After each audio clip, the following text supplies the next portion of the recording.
Am I live? Is it happening? It appears to be happening. All right. I believe so. Hey everyone, we are live at Sony HQ, and before you guys ask, all of this audio and video setup was set up by Sony. So if you cannot hear me, I'm going to blame the Sony staffers, but let's start with, can you hear me? Audio check, audio check. Derek, what are the people saying? So I actually have a staff today to help me out. Derek, as you know, he is often on the Sony support channel, and I am assuming that everyone can hear me because Derek will yell at me, hey, everyone's yelling, they can't hear you, but they can hear me. Here we are. I hope we're good. We're good. I'm not seeing any comments to approve that. Oh, what? To confirm or deny. Okay. Okay, so this is how you add the broadcast, right? Mm-hmm. Yes. Here. I am teaching my friend Derek on the fly. Yep. And Yep. move from broadcast. Okay, right? now we got some yeses. There is an echo. I bet you this is the echo. Oh, because you're right here. And this is how you start. See? Oh yeah, turn your mic down, Derek, and just turn it on. Okay. All right, I apologize for the echo. Everything works. Okay, so let's get rolling. We are here at Sony HQ, and when I got here, Sony's like, okay, come here, but they didn't really let me know what is the plan. Apparently, the plan is what I think should be the plan. And so one of the things I asked, many of you asked, is how do you clean a QD-OLED TV? And if you notice, that's kind of been a mystery. We have assumptions, but there's never been an official position because you're buying expensive TV, right? The Bravia 8II, the A95L, A95K, these are expensive TVs, and people are complaining, wait, but if I clean it this way, it's going to leave a mark. So today, we're going to run an experiment where I'm going to press my face and put fingerprints against this TV, and then I'm going to bring in a Sony TV cleaning specialist so that we will all know how to clean this TV to start. And then we're going to have some fun with the settings because I also discovered there are a couple of TV settings I have no idea how they work. Meaning, okay, the motion I know on the Sony is good, but what about all these other buttons, right? So we're going to go into detail. Many of you asked, well, the Sony TV motion settings are quite complex. We have the answers for that. And then there's one more group of settings that I realized, wait a minute, this is kind of interesting, but I really don't know what they do. And so we'll have that expert on as well. But we'll start by introducing JT, who is the technology expert, product something from home entertainment. JT, Right on. Well, you're on. Apparently you can just call me the TV cleaning expert, but my role goes a little beyond there. I'm the technology manager for home entertainment. So as a movie lover and someone who used to do photography and video work, this is kind of the dream job where I get to kind of cross all worlds. But really excited to share with you and any audience questions we have. So anything when it comes to Sony TVs, settings, maybe show you a few tips and tricks you might not have known before. There were a lot of tips and tricks today that I did not know. So we went over a few things that were very cool. And so this is the product features guide that I would text and say, is this working properly? But here's your chance to ask if you have a Sony TV or if you're planning to buy a Sony TV or if you had a Sony TV and you wanted to know, wait, I never got it to do this. This is the time to ask. But to start, how often do you get the question, how do I clean my TV? Or was I the first to ask? Well, thankfully, I've got a bunch of amazing support staff, both on our Sony support channel, like we've got Derek manning the microphones today. They're fielding all those questions, but also we do have some amazing Sony support specialists on the Sony support site. So I don't get the question directly enough, but happy to share how we do that, and then we'll do some deeper dives as well. So there you go, right? Way below his pay grade, but I dragged him over here to clean the TV. So let's start with this. And I know fingerprints and stuff, that's why I have gloves. So I don't leave fingerprints, but today I took them off so I can intentionally not just leave a fingerprint, but press my oily face onto that TV. As many of you have children, you know they will do. How do you wipe it off safely? So we'll start with that. So here we have, which is this amazing TV you have here? This is the 65-inch. This is the Bravia 8 Mark II, our new flagship QD-OLED. The Bravia 8II. And let's make it a little bit darker so they can see the fingerprints and whatnot, right? So our intrepid team of video producers, masterers in the back. I mean, I have a team today. It's amazing. Normally I'm a one-man band, but today when I yell water, it comes. So today Look at this. All right, so put a little fingerprint here, press my nose against it. I mean, you know, we normally recommend good viewing distances when it comes to TVs. That one might be a little close. Well, if I was 3 years old, right? Okay, so I don't know if you can see this slight little smudge. That's definitely a nose that is smudged against the screen. And the question is, how do we take this off safely? Because it'll be all over the screen, but we'll have this little corner set. Right on. And then maybe I'll move it a little bit so the camera can see it. Okay. Cool. So let's first talk about why fingerprints are showing up more on something like a Bravia Mark II than a conventional TV. Yeah, why is it showing up more? So one of the things about QD-OLED displays is they don't have a polarizing layer like you see on most conventional OLED TVs and essentially every LCD TV in the history of LCD TVs. Correct. So because we're picking up more ambient light, and because we don't have that coating on the screen, it generally is a little more visible. This is definitely visible. Absolutely. This smudge right here. Yeah, I've got a dog at home. Whenever she's got her toy out, I've got splatters all over the screen, so I am well versed in doing this. So first thing we're going to need is a good quality microfiber cloth. Not only that, but let's make sure it's a clean microfiber cloth, because if you took this over to the table, took some stuff off, if you have any dirt, debris in there, that's the last thing we want on any optical surface, cleaning your glasses, cleaning a TV screen. Now, microfiber cloth, obviously there are many levels of quality. You got the car wash microfiber cloth, you got the thick one. I normally like to use the microfiber cloth for cleaning glasses. Buy it off Amazon, you know, it doesn't have to be a brand name, but something like that. Is that appropriate, or just anything microfiber? Yeah, essentially anything microfiber, soft surface. There are some discount ones you see out there that call themselves microfiber that really aren't, so you want to be careful of those. Canvas, exactly. Cordura. Yeah, 1,000 grit sandpaper, you know, good to go. So first of all, you want to make sure you have a good quality, clean microfiber cloth. And let me make the recommendation. The minute it comes to your home from the bag, wash it. Because the microfiber may be clean, but it picks up stuff coming out of the factory. So wash it, hand wash it, doesn't matter. Just make sure you get a good rinsing, dry it, and now it's clean. Assuming that's what JT did. Absolutely. We've got a whole bin of these, so no need to worry. We're constantly taking screens in and out of the box. Okay. So generally, when you have anything on the screen, first step is no cleaner, no water, anything. This will take off 99%, and I'm willing to bet it's actually going to take off their nose print right now. Okay, so here we go. No cleaner. So we're going to switch places here, sorry. Okay, no cleaner, no water, just a dry cloth. Yeah, because a lot of the time what will happen is if you start using a cleaner, it can actually start spreading before. So instead of wiping a very small spot on the screen, suddenly you've now got a quarter of the screen as we keep going out trying to get more and more of that moisture off the screen. Now, John walked in earlier with a Windex type spray, Lysol. You chased them away. Yes. So clearly, anything that's not water, like what do you never use? Anything with harsh chemicals, like your ammonias, your cleaners, your soaps, things like that. Not only may that leave residue on the screen, but I don't know if you've ever taken accidentally something that's been used for Windex or an ammonia cleaner before, taken it on glasses, taken it on like a phone screen, and suddenly all that coating is gone off the screen. Okay. So that's why we don't want to use any harsh cleaners. Okay. And that's generally why my first step when I'm cleaning a QD-OLED, an OLED, and LCD is just simply to use my dry cloth. Just for safety reasons, I always like putting a hand on the back of the screen, just as long as I have assembled my stand properly. It shouldn't be a problem, but hey, who knows what's happened out there. So just nice light weight on the back of the screen, and you never want to really push into the screen, just nice light pressure. And you can see there, no cleaner, no solution. We're getting right down, and I don't see a Fomo nose print on there anymore. Whoa. So generally, as long as you have a clean cloth, chemicals, water, anything like that, it's not really necessary. It's going to come right off.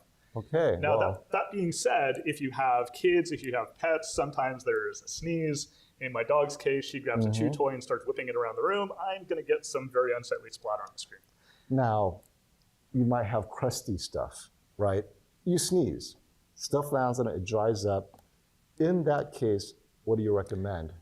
Realistically, water 99% of the time is going to take care of all of it out there. Just because we're talking US-based audience here, we have such a wide range of geography. Some water is harder, some water is softer. If you've got hard water, you know what, you've seen water stains everywhere. So generally not the best thing to use on any type of cleaning, let alone a TV screen.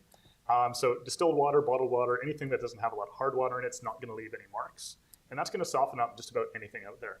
Okay. Now the last step is if you have something really stubborn on there. Peanut butter. You've gotten yourself some nice fried chicken with a nice sticky barbecue sauce. Your 5-year-old's gone and wiped it all across the screen. There, if you want, and you're looking for something that water is just not cutting it anymore, just an alcohol dilution like isopropyl alcohol, we're talking like 5%, diluted very lightly into water, is going to take anything off of there. But to give you an idea, A95K, A95L, now the Bravia Mark II QD-OLEDs, I've never actually had to use a cleaner on any of our samples, and I'm traveling with these all across the US. They're constantly being packed in, packed out, boxed, unboxed. Most I've ever had to use one of these, there's just simple distilled water. And now we mentioned OLED, QD-OLED. What about your LCD TVs? Because your biggest sellers are LCD TVs. What would Absolutely. So LCDs, because they do have the polarizing layer on it, they also have many more layers.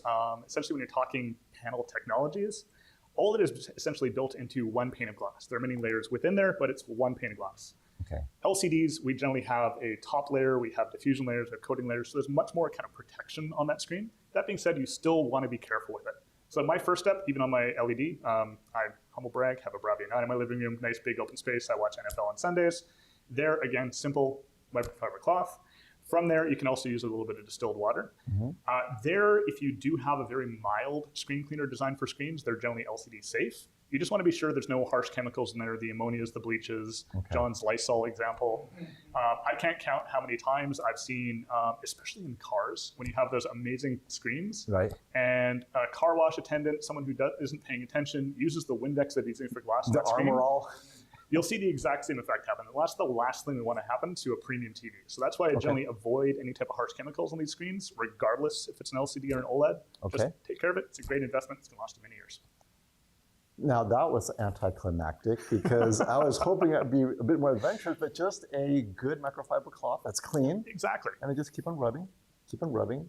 Yep, nice, generally circular motion and not a lot of pressure, especially if you are noticing if you have any dirt on the screen, or again, if our cloth isn't clean, the last thing I'm going to do is start rubbing that dirt into that screen surface. All right. Well then, let's see. Derek, do you have any interesting questions? First thing I just want to bring up, I'm a little low right now. There's a lot of frame rate questions. I don't know. I guess you're really low frame rate. I have this turned down. So I don't know if there are settings. We're testing everyone's motion interpolation on their monitors today. Yeah, Can you handle 15 FPS? Wondering how to read between the frames, if you will. Okay, so is there any questions you wanted to? There are a couple that we got Okay. here. I just didn't know if we want to do it, see if we can adjust the frame rate concerns. Yeah. So go ahead. Works. Well, I here's think a it's frame rate one. question that was here. Let's see. That's some super chat. Let's go with his. Okay, super chat over there. All right. What is the question? So we have a super chat from Robert Lawrence. Right on. It says, Sony, where are the new 8K TVs? And can you please bring back the 3D support so I can watch my 3D Blu-ray collection? That's a good question. Definitely. So this really has to come down to bigger industry trends than just simply making TVs at Sony. We still do have. Just wait, John. Sorry. All right. Sorry, it's getting a direction from off screen to make sure I'm on camera because I'm flying blind today. I've never had a director. So he's a bit high maintenance over there. We'll make sure he's well fed after. So that being said, 8K, we still do have the Z9K available. However, when it comes to 8K, what we've seen in the industry is it hasn't become widely adopted on the creator side. And for us at Sony, that's our first and primary focus. We want to deliver that creative intent. As of right now, the movies aren't being shot and finished in 8K. Also, a lot of customer adoption hasn't happened out there. So that TV still is available. That's kind of our continuing 8K series. However, in the future, it's really going to come down to market demand, but also as important as market demand is that creator demand. Do they want to start working in 8K? Are those visual artists who are already spending years on a project finishing CG graphics and the fine look, are they going to want to start working in 8K? Because that's an awful lot more work, an awful lot more rendering power. So from there, we'll see what the industry says. But for right now, that Z9K is continuing for those folks that need it. But as you've seen yourself, the detail, the depth, the color, the brightness of the Bravia 9, or if you're in that light control room, Bravia 8 Mark II is just phenomenal. Now, the second part, 3D. Yes. And 3D for home release has become less and less of a demand. In fact, it's also the reason why it's not available on the new line of Bravia projectors as well. It's not on the new line Bravia projectors? Nope. Okay. No, we're starting to see less and less even projectors being offered in 3D format as well. It is still being designed for a theatrical release, but for home release, just simply put, we haven't seen the market there for it. Even the installers we work with. It's one thing for us to sell consumer projectors just simply at shop fronts, either on Sony.com or any of our retail partners. But the bigger market for projectors, both for ourselves and other brands, are these custom installers, the custom integrators, the folks out there you hire to build yourself a theater. Their feedback has been folks simply aren't using their 3D format even in their existing 3D projector. They'd much rather have the 4K Blu-ray release with the better detail, the better HDR, the color, the contrast, the clarity.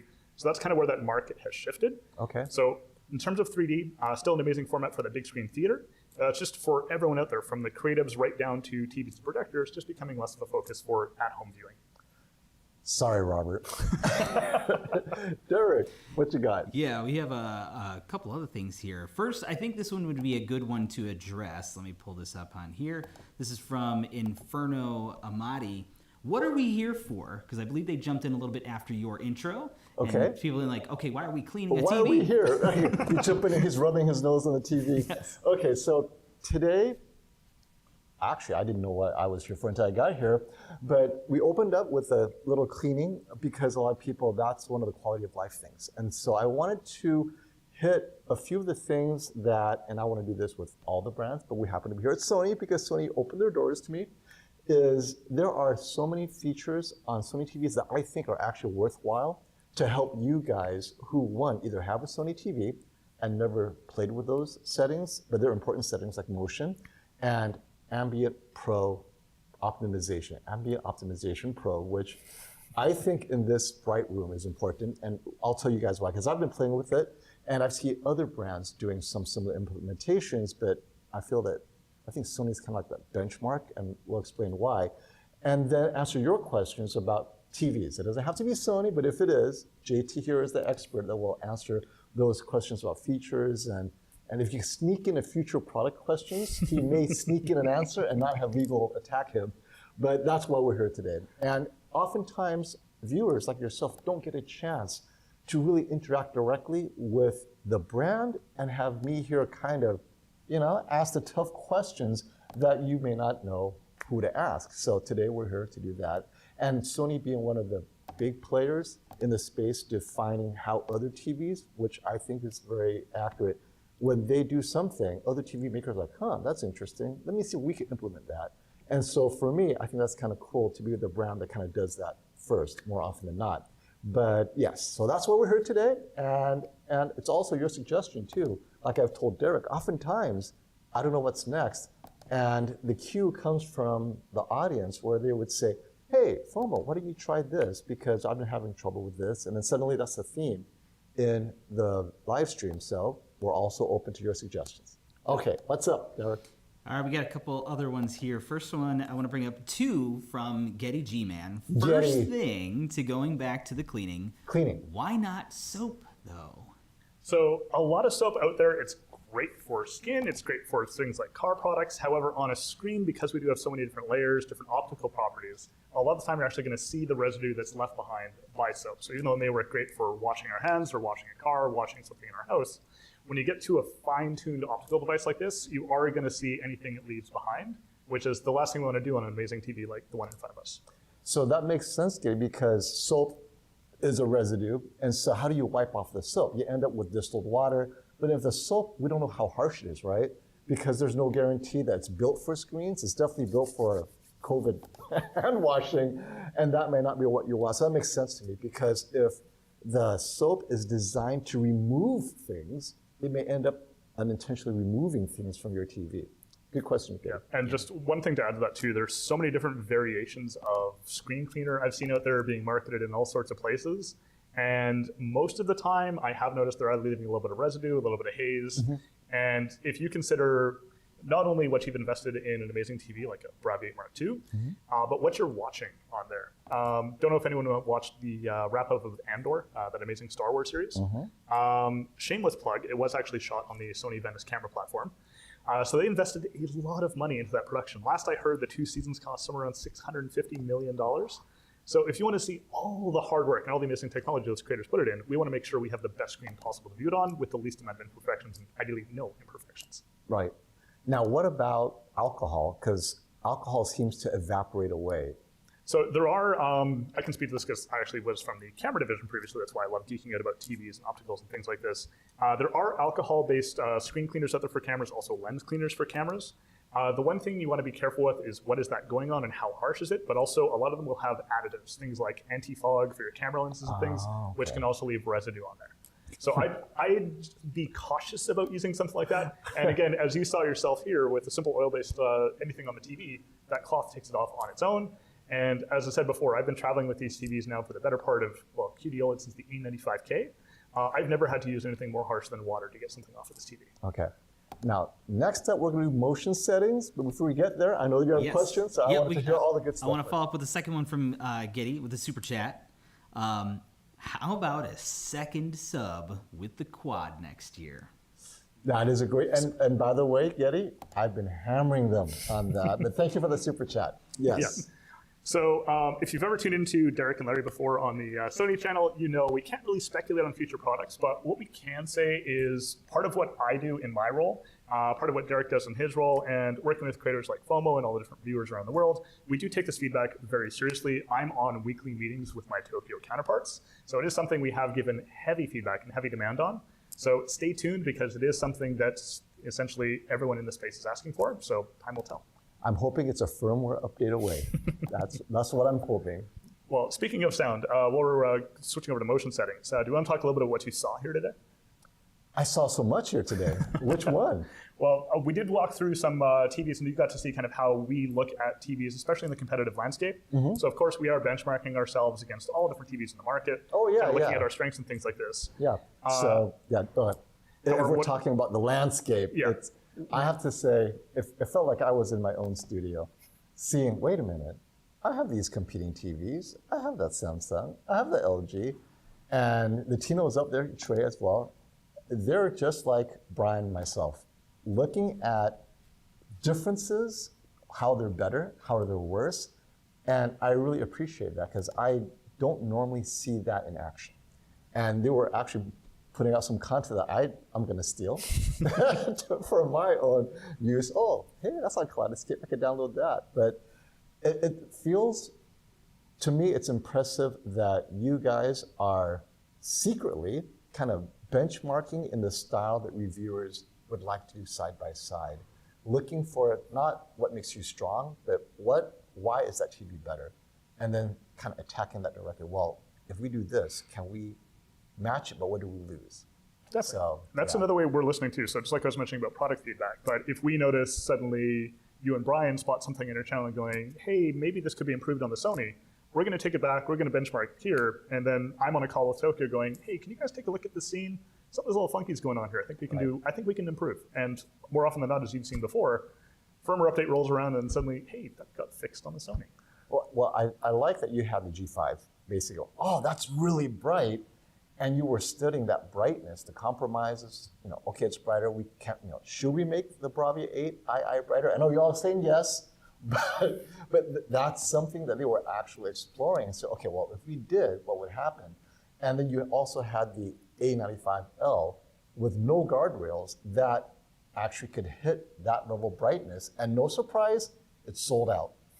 So when they do take the guardrails off and make their QD-OLED brighter than anything you can buy, suddenly there's a waiting list in Hollywood. Like you were telling me, everyone in Hollywood wants the unleashed A95L, which is what we've been wanting. But then again, what was the compromise to that? I don't know how long it's going to last. There's no warranty, buddy. Yeah, no warranty, essentially no screen protection features whatsoever. So for the Hollywood creatives who are out there who are working on $500,000, or sorry, I should say $500 million productions these days, that's a drop in the bucket for them. But in terms of a consumer TV, we still want to make sure that's safe on there because if you get up to go to the washroom, you've got something paused. If someone bumps the remote on their way out the door and you've now got a Blu-ray menu sitting on there for 8 hours a day, that's the last thing we want to see. But I'm surprised I haven't got the question yet, but it's, well, we've got this amazing Bravia 8 Mark II in front of us, and you guys are just talking about an A95L, so what's the story there? So the Bravia 8 Mark II is available in that 55 and 65 inch size, but we made the decision to continue that 77 inch because not only, as you saw yourself, was that performance still incredibly competitive and in a lot of cases incredibly accurate, but we are actually continuing to manufacture that TV both for consumers and that professional version as well. And that's the one that, simply put, is the most in-demand thing in the world right now. I can't count how many times I get a question of, hey, do you have 77s ready to go? And I have to go, well, you're going to wait 2 weeks for those because we're waiting on about another batch. Well, and I know everyone's thinking the same thing. there's got to be a toggle where they turn it on, but then the toggle is very clear. Warranty, canceled. Customer service, canceled. But you want that brightness? Just click here. And multiple clicks and then all that. Was that ever in consideration? It was a consideration. However, the changes we needed to make in the TV, because a lot of these essentially guardrails, as you put them, safety guides we have are hardware based. It's not simply a setting as doing this. Essentially, there's a bunch of stuff built into it. Think of it like a collision avoidance system and traction control and airbags in a car. Right. We want to make sure that this is going to be a long-lasting TV. It's going to keep up its performance, where we need to actually make actual changes on the back end of the TV to make these type of things happen. Okay. And I would love to say it's the same price as the consumer version, but because it's professionals taking an awful lot more engineering version, we can't offer it at consumer price. All right. So that is the Hollywood tax. Yes. Well, Hollywood tax and also the engineering tax. You've met a few of our team. I can't believe sometimes where I'm leaving the office here in North America and they're already in the office in Tokyo since 6 a.m. working on things. And I can just simply give them a call after 5 o'clock. So they're putting in a lot of work to make these possible. Okay. That being said, the consumer version of the A95L, as you well know, in 77 inches, is still a remarkable TV. And in terms of accuracy, that's really what it goes for. Because as you said, there are certain TVs, certain brands out there chasing absolute brightness. We want the combination of brightness and accuracy. Okay. Because the last thing we want to do, speaking of, we'll get into our picture modes in a second here. The last thing we want to do is provide a movie or a TV show or essentially any type of entertainment you watch on your TV. We don't want to give you the Sony's interpretation of that filmmaker's vision. We want to make sure that that director of photography, the person out there using a Sony Venice camera to capture it, what they see on the screen is absolutely faithful, and that's our main focus. Okay. I want to add something in here. So it did come up specifically asking when is the new one coming out, and then I just want to make sure we're very clear about where we're at, because there was a yes, it's coming soon. Can we, of the Bravia 8 Mark II 77-inch, I want to clarify. Oh yeah, is there a 77-inch coming? So currently there are no plans for a Bravia 8 Mark II and 77-inch. The A95L is actually still in production. I've seen numerous speculation. I need another coffee today. A number of folks speculating that essentially the reason why the A95L is continuing is because, Sony has all this old stock. Mm-hmm. The reality is we're continuing to produce this TV to this day to meet that demand. So it's in demand not only on the consumer side, but especially in that professional side. And what it's renowned for, both on the consumer side and the professional side, is that accuracy, which you saw yourself downstairs. Yeah. So the A95L 77-inch is going to be that continuing model through 25. That quite literally answered a super chat that came in from Getty G-Man that said, is the A95L 77 still in production? So I just Absolutely. threw that up there while you were saying that. Yeah, we're not going into like an Indiana Jones style warehouse and blowing dust off of boxes. This is a brand new production that's coming in from our factories. Very cool. Wait, now when you say brand new production unit, it's whatever generation Samsung supplies you, right? So we're not going to speculate on the generation, but as it's in production, it's whatever you're getting from your supplier. So it's, let me find a bit of a different way to word that. It's less that it's not whatever our suppliers are supplying us. We essentially go out to panel suppliers saying we need this specification. Mm-hmm. And it's not like we're just grabbing an off-the-shelf part. Not only are we actually having it built to our specification, but one of the things you got to see yourself when we took it to Tokyo this spring is we go above and beyond just taking a panel off the assembly line and putting it into a television. Okay. There's a baseline factory calibration we do, not only in terms of what most people out there think of calibration, putting a meter on the TV, making sure the color is accurate, but going down, if we're talking LCDs, into that panel alignment, that color filter alignment, we're doing similar processes on the OLED.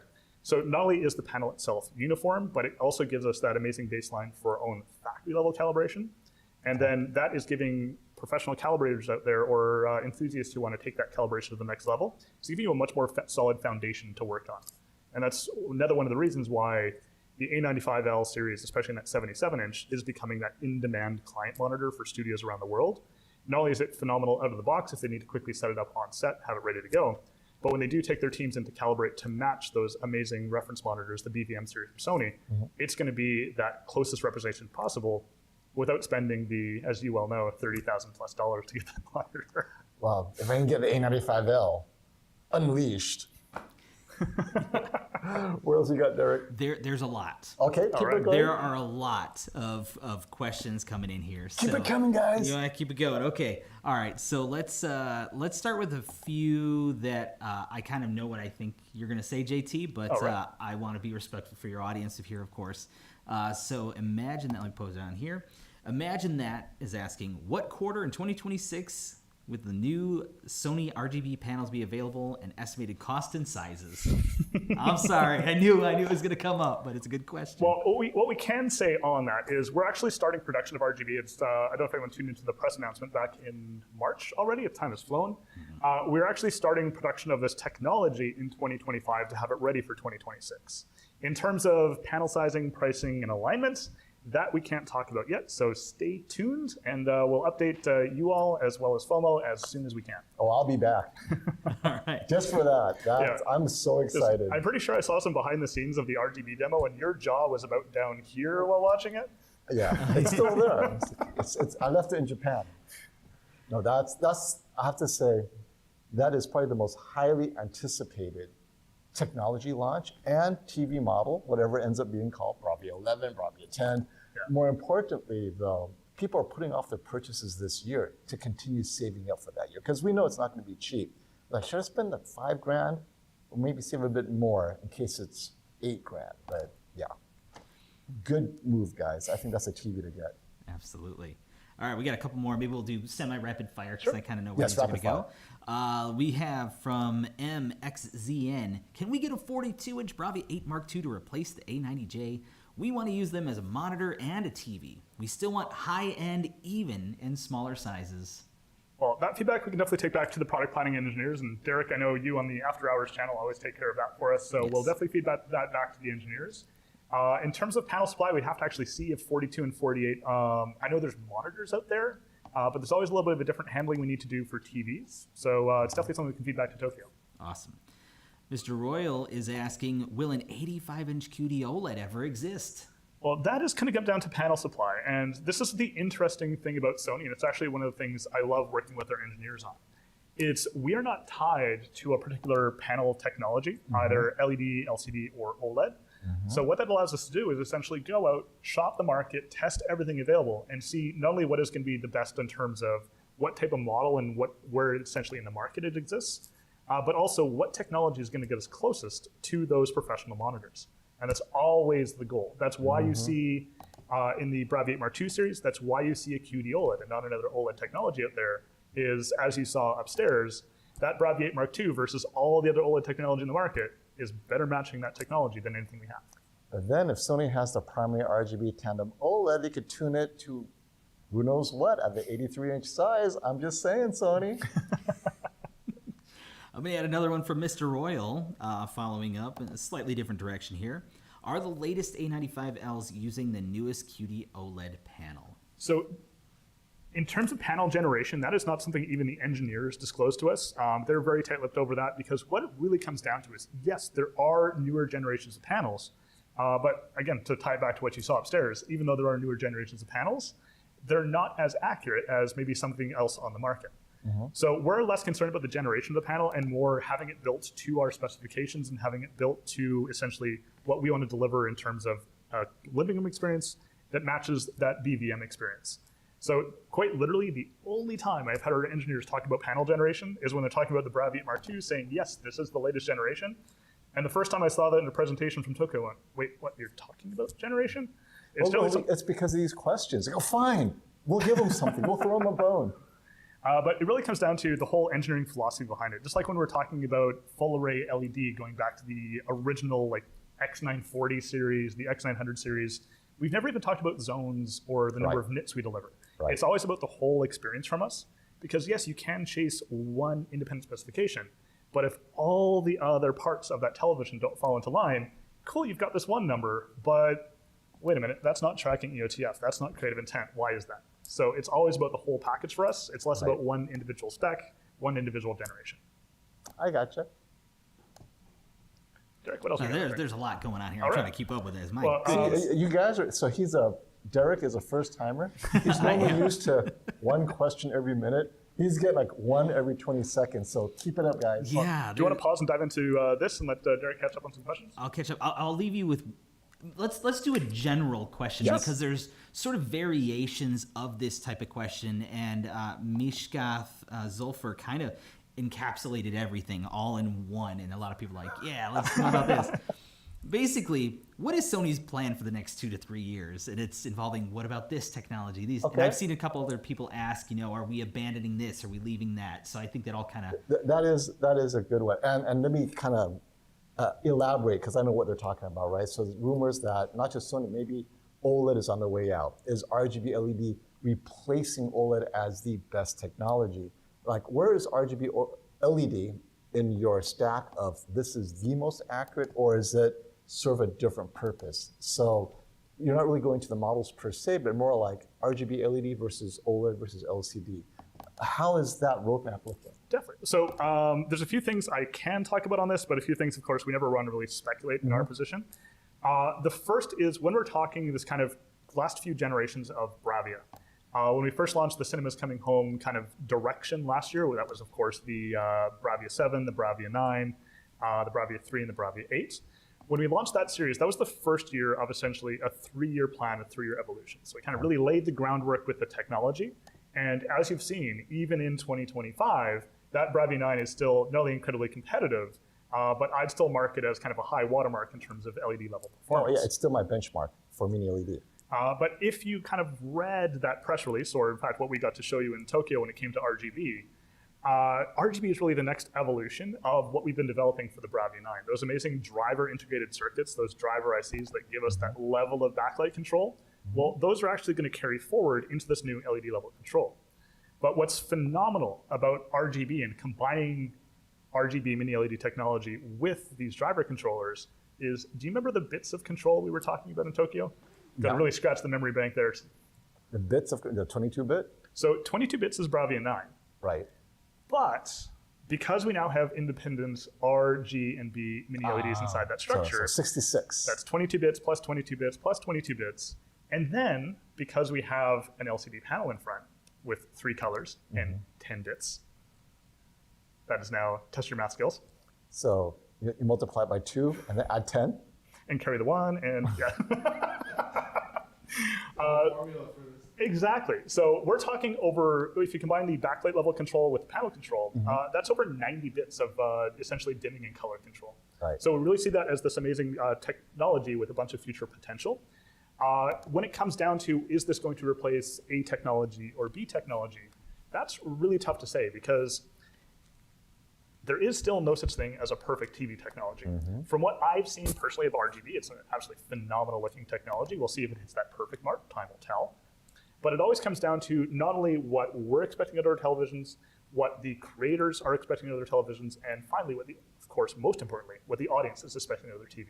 Okay. And that's why, even in 2025, we have Bravia 9 in terms of bright room performance, and we have Bravia 8 Mark II and A95L in terms of that lower light level performance. So it really comes down to that level of control and also matching it down.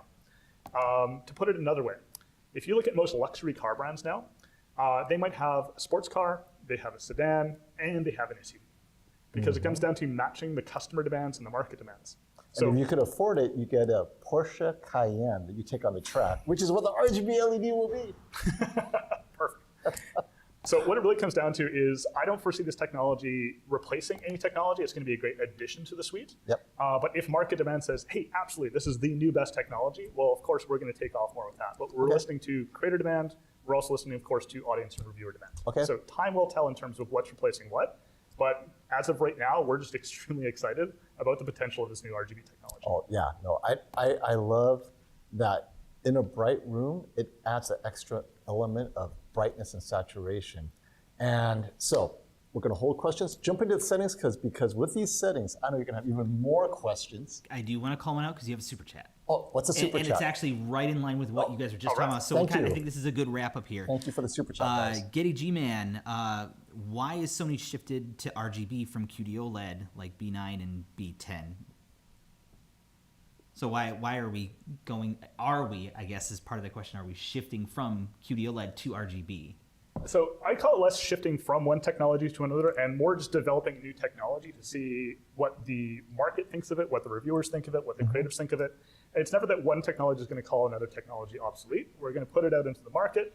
We're going to examine it both on a creator Hollywood, and I shouldn't say just Hollywood because essentially production now is worldwide. So worldwide producers think of it, what the client monitors think of it, what the audience thinks of it, and kind of release it from there. So when we look at the potential, especially when it comes down to how audiences now are enjoying their entertainment. There are many enthusiasts like you and I that will sit in a dark room with that amazing OLED and just kind of have that amazing movie night experience. When we look at the trend out there, I can only speak to America because this is the only data we have offhand. At least 50% of all TV audiences out there are watching it with some level of mixed lighting. So, yeah, like this room. Exactly. It's not super bright, but it's mixed. Yeah, and camera settings, again, might not show you. Shameless plug, we have some amazing low light sensitive cameras. However, we are in kind of FX3. we are in kind of this medium lit environment. And realistically, that is where most people are watching their TVs. Right. And I think we spoke about this a little earlier today too, is the true reference environment that these films and these streaming series are being kind of mastered and graded in is well below what the vast majority of people are watching. It's literally a birthday candle in the corner of your room. Yeah. That is your mastering ambient light, right? It's a couple of birthday candles. So for those of you looking for a hard spec on that, the actual recommended in terms of SMPTE, the Society of Motion Picture and Technology Engineers, in a grading suite is 5 candelas per square meter. That is, as Fomo says, a birthday candle or a small incandescent bulb in the corner of the room. Yeah. So the reality is, even I myself sometimes am watching it with far more light than that. So that's why when we get into our televisions, not only do we have different picture modes, we also have all these ambient settings, which have, depending on what you've seen of an ambient sensing mode, might have soured your palate a little bit. But we kind of take a bit of a different approach to it, which we'll show here, to kind of help adapt to that. Well, you know, that's a great segue. And so I want to segue to the Ambient Optimization Pro. That is unique to the A95L, Bravia 8 Mark II, Bravia 9, anything else, Bravia 7? Those are the ones with the most advanced ambient sensing, but all of our TVs do have kind of ambient optimization features. And so the most advanced has, so it's actually 3 light adjustable factors. And I always assumed it's just 1 or 2. Like, oh, the room is brighter, it gets brighter. So no, that's 1, right? Increases luminance. But then there's one where as the room gets brighter, your eyes cannot see the shadow detail anymore. So it kind of crushes the shadow detail. So there's a tone curve that raises the lower midtones so that your shadow detail is a little bit brighter, but isn't brighten the whole scene. It's just brighten that shadow detail, which I thought was kind of cool. And we're going to demonstrate that. And then the last one is if the color of your room, it's too orange, it's too amber, it kind of changes the white point, right, of the TV. And I think that last one is unique to the higher level Sonys because now your eyes are affected by your ambient color. So let's say you have a lot of tungsten lighting, too much orange, it's going to adjust so that your eyes are seeing accurately, offsetting what the room is, making it inaccurate. And I think the intensity of the room is what determines how intense this is. And that's the cool part for me is the brighter the room, the more aggressive it is. So when I was testing, wait, nothing's happening. I go, oh wait, the lights are off. So it's not supposed to happen, the lights off, but as the lights get brighter, you'll see it. So I don't know if we'll be able to see the effect here, but we'll go through those settings right now. And then if you have questions about, should I turn it off, should I keep it on? My general recommendation is if your room is bright, keep it on. Unless your room is dark, which is how I review TVs, that's why I keep it off. So when we're in our man cave, it's always off. But most of you will have your lights on. I think it ends up being a positive experience because TV shows like Game of Thrones, terrible in a bright room. But with this, it kind of makes it a bit more watchable. So I think so. Yeah, so let's get into the Absolutely. Ambient Pro optimization. So first thing we want to do is pull up our quick settings menu. So if you're using any of the series we just mentioned, that's the wrench button on the remote. John, you got a good angle on this? Yep. Cool. I'm going to reset my settings here because I had that brightness down to show off the lovely nose print we put on our TV before. And that was cleanly wiped away. All right.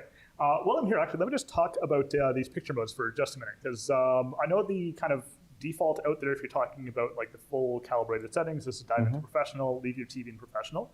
But our engineers actually spend a lot of time developing these different modes for different customers and different users out there. So actually, let's do that only because I know professional well, and that's the only one that I can match to everyone else's filmmaker. But then outside of that, can you explain to me why you would have it in cinema? Because that's the question, is like, wait, why not just put it in professional and turn up the brightness or whatever, right? Yep. So why cinema, and then standard, and then vivid? Definitely. So Vivid, first and foremost, is for kind of very bright environments, primarily retail shopfront. It is going to maximize the brightness potential of whatever panel we're talking about. So QD-OLED, OLED, Mini LED, LED, LCD. It's also going to enhance the sharpening, enhance the color. Look at that blue. Yes. So very, very saturated colors, very, very bright. Because when you go into most retail environments, their lighting is easily double what we have in this room right now. So we want to be able to show off the potential of the TV even in those brighter environments. So this is basically, if your house is an Amway store or something, that's when you would use it, or sports where you really don't care about actors. You just want that brightness, Exactly. Right? Yeah, so the default out-of-the-box mode for all Sony TVs is standard. Okay. And our engineering team has put the most time, the most effort, the most R&D into this mode. Wait, so it's not professional, it's not cinema, it's standard. Standard. Because when we look at what the average customer is using it there, now obviously we're talking to a bit more of an enthusiast crowd who are potentially calibrating their displays, watching in a dark environment. That's where cinema and professional come in. Okay. Standard is kind of your catch-all TV mode, the set it and forget it, if you will. Okay. So in standard, it has a couple things working automatically. First up, you'll notice our, oh, we got it hidden on this one. So just go and reset that to default. But let's just swing over here. And our auto adjust according to ambient light, this is actually on by default. We'll just pull it back up in that quick settings menu so everyone can see. So we'll turn that back on to on in default. So now what that is doing on all Sony TVs, not just the A95L, Bravia 8 Mark II, and Bravia 9, is it's using the light sensor to automatically adjust the brightness of the picture to match the brightness of the room.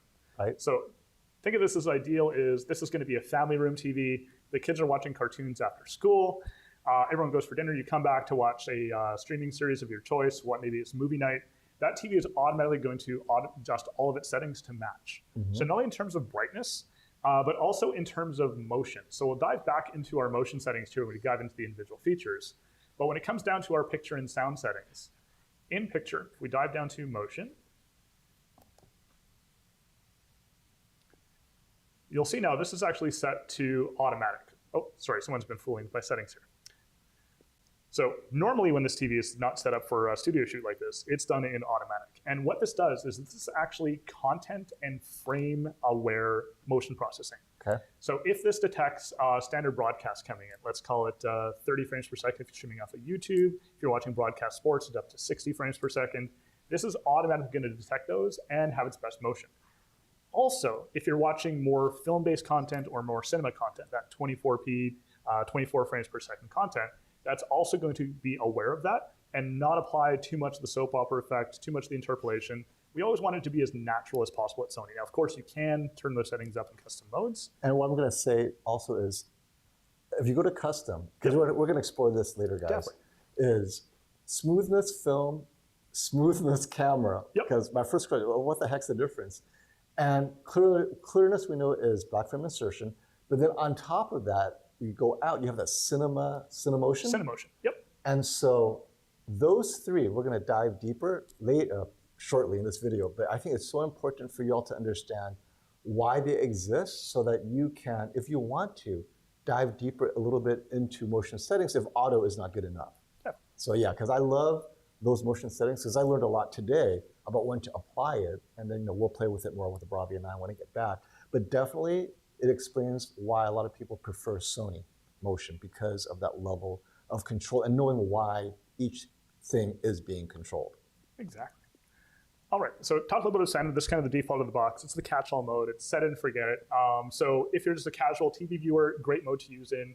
If you're setting up a Bravia in someone else's home, parents, relatives, in-laws who might not be too technologically savvy, standard is a great mode just to leave it in. It's set it, forget it. They're not going to be worried about anything. They're not going to call you going, hey, my motion looks really weird on this. What's going on? Right. It's going to take care of itself. Cinema, to out myself, this is actually the mode my TV lives in at home. Okay.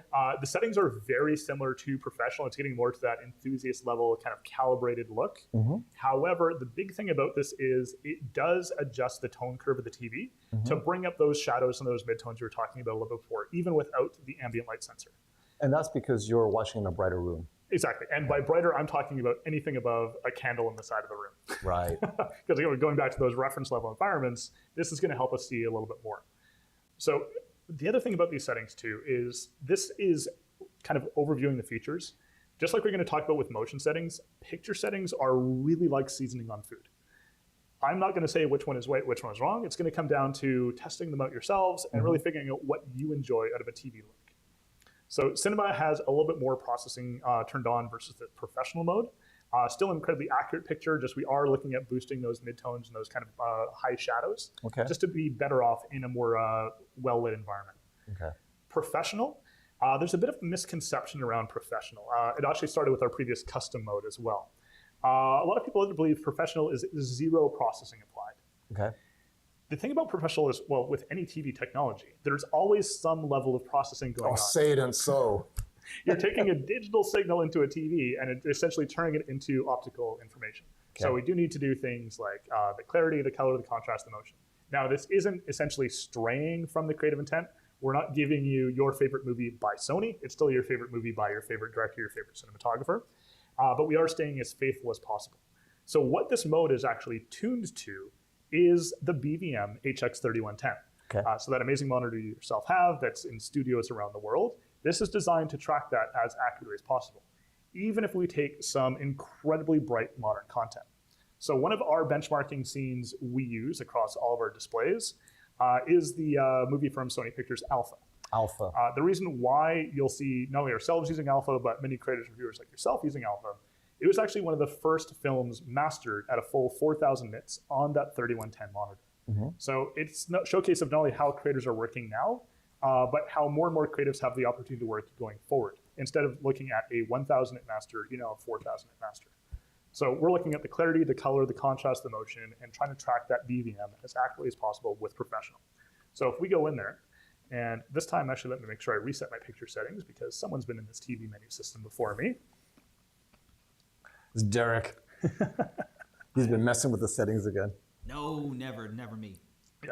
So if we go in here, one other thing I want to call out is you can adjust the settings per input or per application. So right now we're just playing some demo content we use at Shopfront off of a USB drive. That's playing in our own built-in media app. So I can have these settings just adjusted to the media app. Or if you have cable broadcast at home, you have your DVR, your tuner on top of the TV, and you're using that, you can actually set it just to that input on your tuner. You can set it just to the Netflix app, just to the Prime Video app, anything like that. So when you go into picture, first thing I'm going to do is actually reset, because I just want to make sure that we're all back to factory defaults here. Oops. Button mashing myself. And we'll dive right back in. So now when I come into motion, all I'm going to see is custom here. Now you'll see our motion is dialed down to the minimum settings.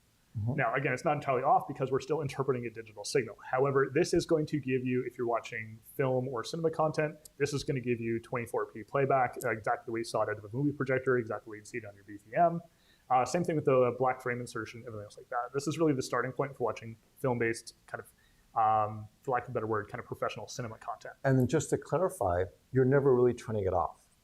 And if you did, it would be unwatchable, because that's what I've been telling my viewers is, the reason why Sony Motion looks good, even though it's on minimum or it's not off, there's a little bit of processing because the stutter will be unbearable if you're watching 24p.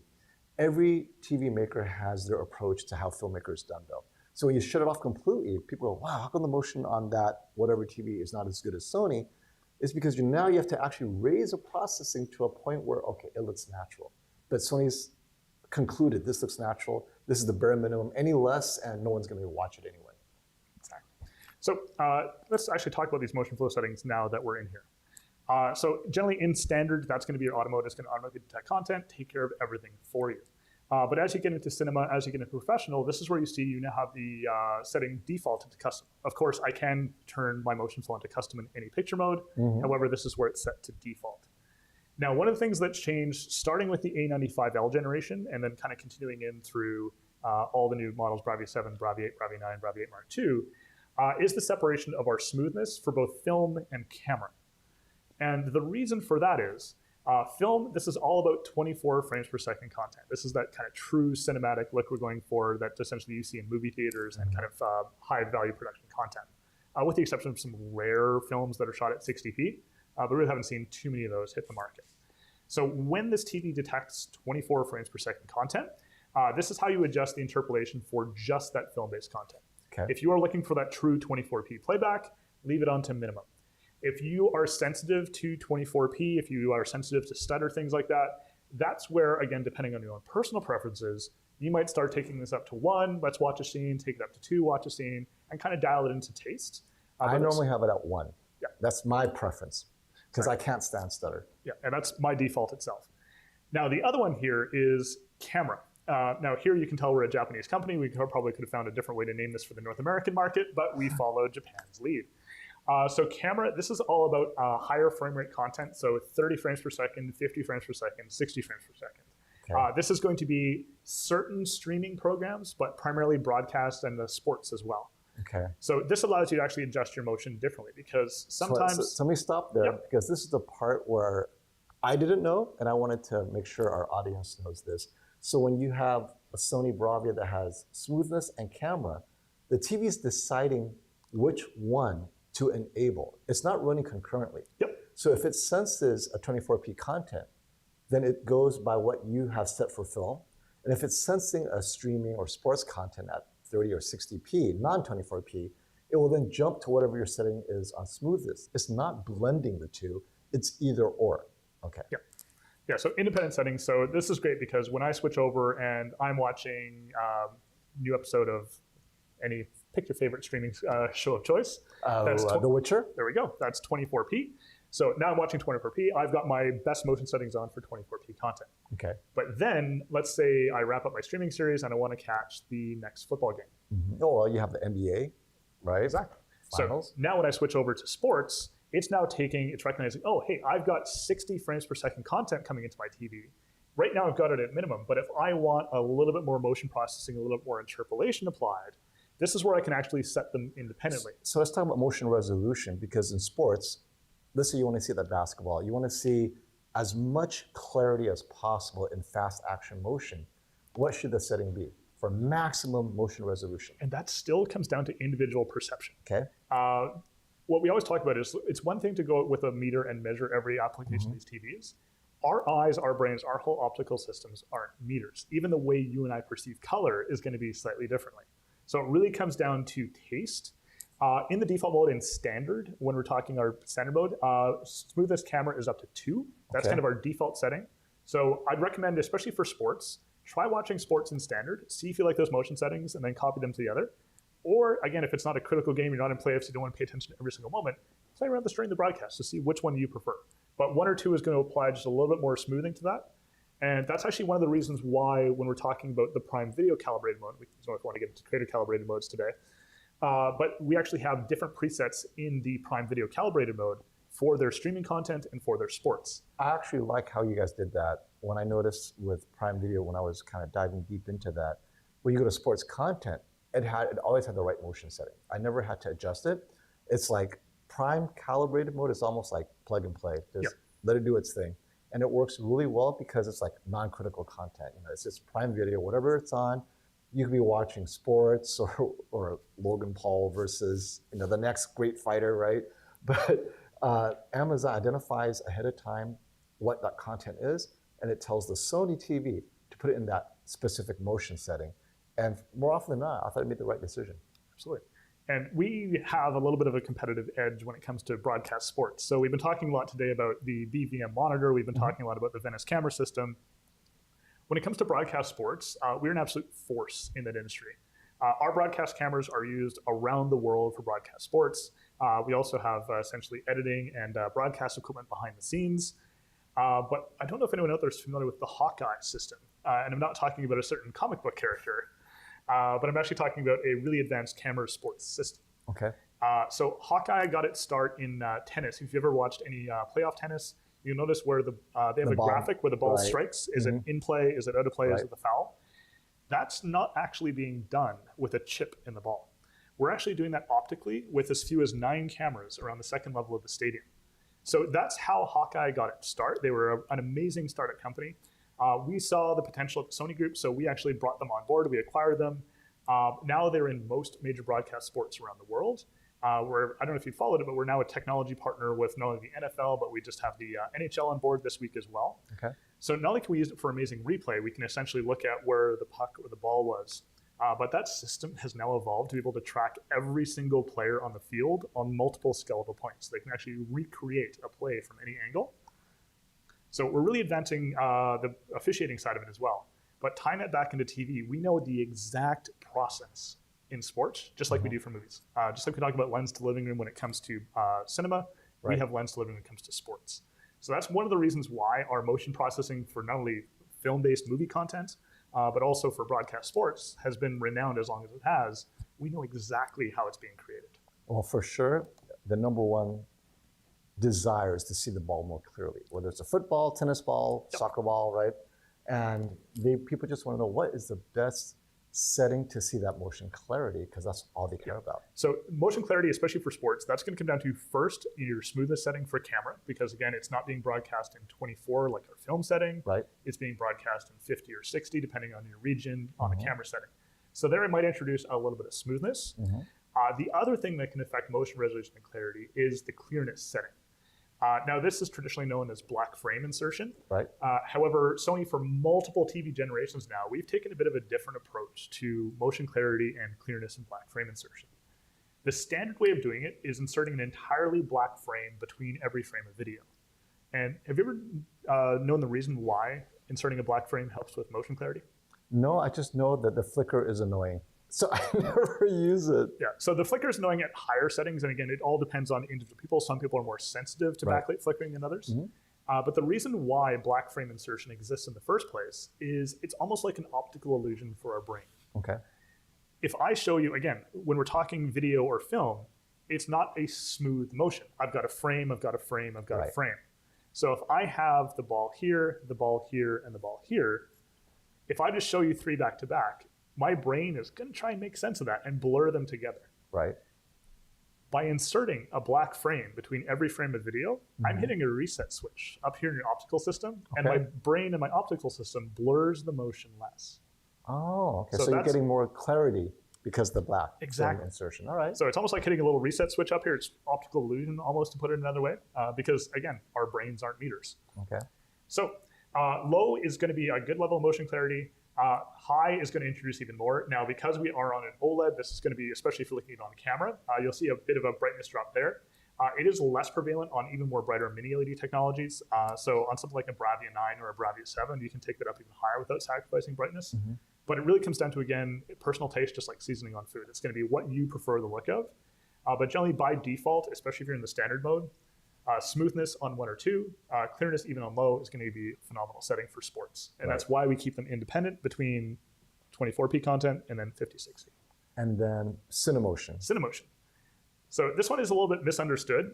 So these are actually... I completely misunderstood what this is. So I learned so much about what Cinemotion is. Wait, actually, let me try to explain it to see if I actually got it right. So my understanding now is Cinemotion is kind of like managing the aggressiveness of motion flow.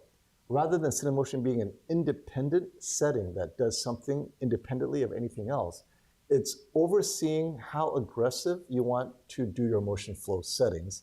So on high, you're making it extra aggressive, and on low, it's less aggressive. Am I on the right track there? It is. So one thing about it is it's not just frame intelligent, it's also on-screen kind of motion intelligent as well. Okay. So off is not going to adjust any terms, any way of interpolation or frame creation, essentially. It's just going to let motion flow do its thing, whatever you have it set there. Okay. However, because what we watch has varied frame rates, especially if you have legacy content out there, I'm going to bring up something from back in the plasma and LCD days. If you're watching interlaced content, that old 1080i, for switching between interlaced and progressive content, that can confuse a lot of motion processing on TVs.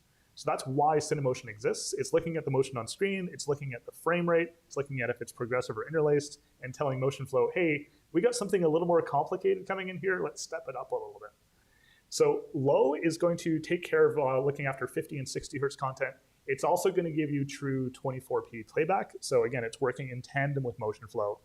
In high, this is where we start to introduce stepping 24 up to 30 or 50 up to 60. We're talking 3.2 pull down involved here as well.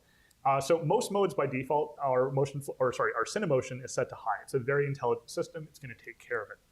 The only time I've ever seen an artifact on this, and again, you may notice this depending on what you watch, if you're watching a news broadcast, so talking head on screen with a whole bunch of tickers down below, you've got your stock prices, you've got your headlines, you've got your independent updates rolling down the bottom. That is going to appear to be faster motion than what the actual broadcast is. It's going to go, hey, I've got fast motion sports here. I'm going to apply a little bit more.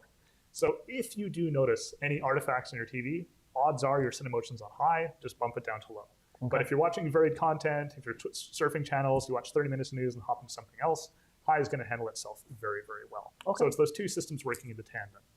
But as I said before, our engineers put an incredible amount of time and R&D into these modes. And the defaults you'll notice in standard, in cinema, and professional are honestly great 99% of the time. It's just if you are more sensitive to motion or if you like it to look a certain way, this is why we give you the ability to customize. Okay. Well, that feels like a deep dive into the motion that I had earlier. Now I'm like, oh, I got to share this. Derek, I'm sure you're backed up on questions. You know, what's really interesting, your audience is fascinating. They are going back and forth with each other, and especially when you get into the topic of motion, there's a lot of subjectivity. So yes. There's a lot of discussion around why 24 is terrible. There's a lot of people that are talking about 72 hertz and how do we go back to the motion capabilities of CRT. So it's all over the place. No specific questions, but a lot of people discussing all sorts of different motion concerns. And I do want to call out one from Robert Conrad that he was saying specifically, like, I like it close to that soap opera effect. You can hate me. That's fine.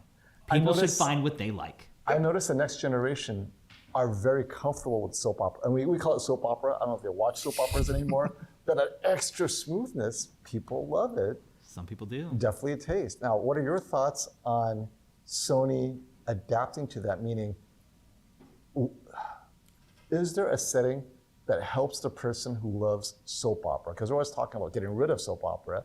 What is the best setting for that person? Yep, that comes down again back to that smoothness slider. You go smooth, max out. Yep, okay. Max out, or even just a level up from what you're used to seeing. And again, it's all to taste, it's all to that individual perception. So that's where kind of finding that kind of nice medium of what you're looking for. But we have some pretty incredible motion interpolation on these TVs based on that smoothness setting. So you can bring that up and have essentially the TV maxed out on frame interpolation if you're looking for that effect. So if you want to be a purist, we can dial it down. If you're looking for more of the motion interpolation, that smooth motion look, we have that capability as well. Okay, fair enough. I do want to bring up a super chat that came in. Thank you. From Nikki Naki Naki New. I had to say that in my head a few times to make sure I could say that right. I love it. It said, interesting. Just jumping in regarding UK market Bravias. May I strongly suggest Sony making a smaller 42 to 48 inch size variation of a non-OLED Bravia 9. We can take that back. That's a high end. So I don't know if you're familiar with the UK market, but do you have a high end mini LED out in Europe? It's the same assortment essentially worldwide. So Europe also has the Bravia 5, Bravia 7, and Bravia 9. Okay. And one of the reasons, just to let everyone in on kind of why not only Sony, but all the brands kind of choose the sizes we do. A lot of us are still under the impression that we still are following high definition TV sizing rules. But when it comes down to this new 4K resolution, the seating distances are much closer. Yes. Now, there's a whole bunch of different organizations that want to tell you how to sit. You've got SMPTE, you've got the THX. There's one more I'm trying to remember. It's going to strike me on the drive home tonight. I'm sure there's another one that's forming right now as we speak. Yes. But realistically, when it comes down to having 4 times the essentially resolution, 4 times the pixels on the screen, we are sitting closer to bigger screens to really appreciate that detail. But also sitting closer, the way our brains and our eyes work, we see better brightness, we see better contrast. So where we may have had a 37-inch CRT or a 42-inch or a 43-inch LCD, that viewing distance would be ideal for a 55-inch. Now, that's not to rule out people out there with size concerns. You might have a built-in entertainment center, a smaller living room. So those are always great suggestions we can take back. But for those customers out there that have that 37-inch, that 42-inch, that 43-inch on the wall from the high definition days, it's really no penalty to step up to a 55-inch. You're actually going to see closer to what those creators were seeing on the monitor, because as you know yourself from watching those BVMs, that pixel resolution on that screen is wild. So now the Bravia 9, does it come to 55? That'll be, 65, 75, and 85. The Bravia 7 is the 55. So UK folks who need a 55 or 48 or 42 or 37. But I can definitely take that back. I'm actually, well, you got to meet them as well. The UK team rode in Tokyo with us. We did, yeah. All right, Okay. we got a couple more. Quite honestly, we could be here forever Now, if we were now answering you know why my every. live streams go on for 3 hours. Yeah. So there's a lot, and I do apologize that there are going to be some that we're not going to get to all of them. But of course, stick with Fomo, Right. and you can always bug him on his future lives because he'll be. You're probably going to have a few more A few more what? live streams in the future. Oh, yeah, well, maybe here, it's a safe maybe assumption. elsewhere. Yeah, we'll see. Maybe Sony will not invite me back after beating up JT so much. Yeah, it's not over. We got a few more for Fair enough. couple. Let's do it. We'll burn through a couple of these Let's get tough a couple ones. questions, then I want to dive back into ambient settings too. Yeah. we're gonna do the So we'll Ambient get through Pro. a couple of these really quick. First one, just kind of on a shifting gears here. You got a compliment on your style. So you, if you want to help Mozart's Ghost get some style feedback, that would be good for future episodes. Do we have affiliate links for the outfit in the bio? You know what? I need to add that. Got a little Lululemon, a little Todd Snyder, right? I gotta get branding deals. I got There we go. Temu special. I love it. All right, so we got a couple here. I do want to call back to one that came a little bit earlier. So JT, we'll do this one kind of quick. This is from any plans for a Sony 8K OLED? So Because, well, LG has one. That's why they're asking. But they would rather get a Sony 8K OLED. yeah, and there again, it comes down to realistically market and customer demand. So if you do have suggestions like that, bring them up on Fomo stream because we regularly are in contact with him. Bring it up on our stream with Derek, who's behind the camera today. There'll only be a question, I'll answer it, and then within minutes, I get a text. Right? So Yeah.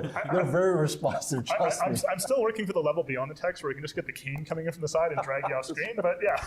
Don't talk about that yet. What happened to that Yeah. NDA you said? What? Yeah, and for us, 8K right now, as I kind of mentioned on an earlier comment, we do have the Z9K, the 75, 85 inch, depending on the market. But from both the customer demand side and from the creative side, in terms of actually making that content, distributing that content, it just hasn't taken off the way a lot of people in the industry wanted it to.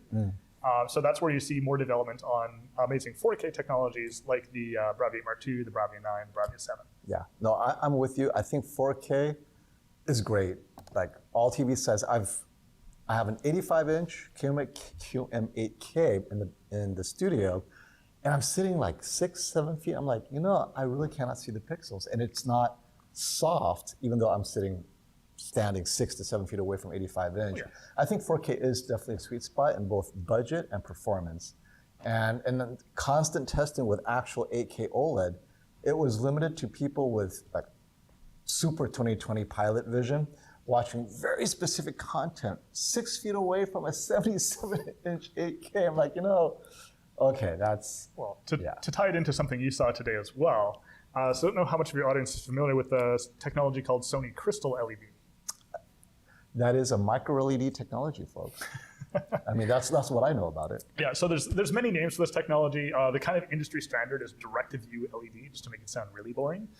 But Crystal LED is something we've been working on for a number of years. I still remember the first time we rolled it out at CES back in, I want to say it was 2016 or 2017. And it was one of those things where I've never seen anything like this in my life existing. Right now, it exists in a realm that is sadly outside of standard consumer electronics. But we do have multiple series of it. In fact, you've probably seen it without knowing you've seen it out there. If you've been on a yacht?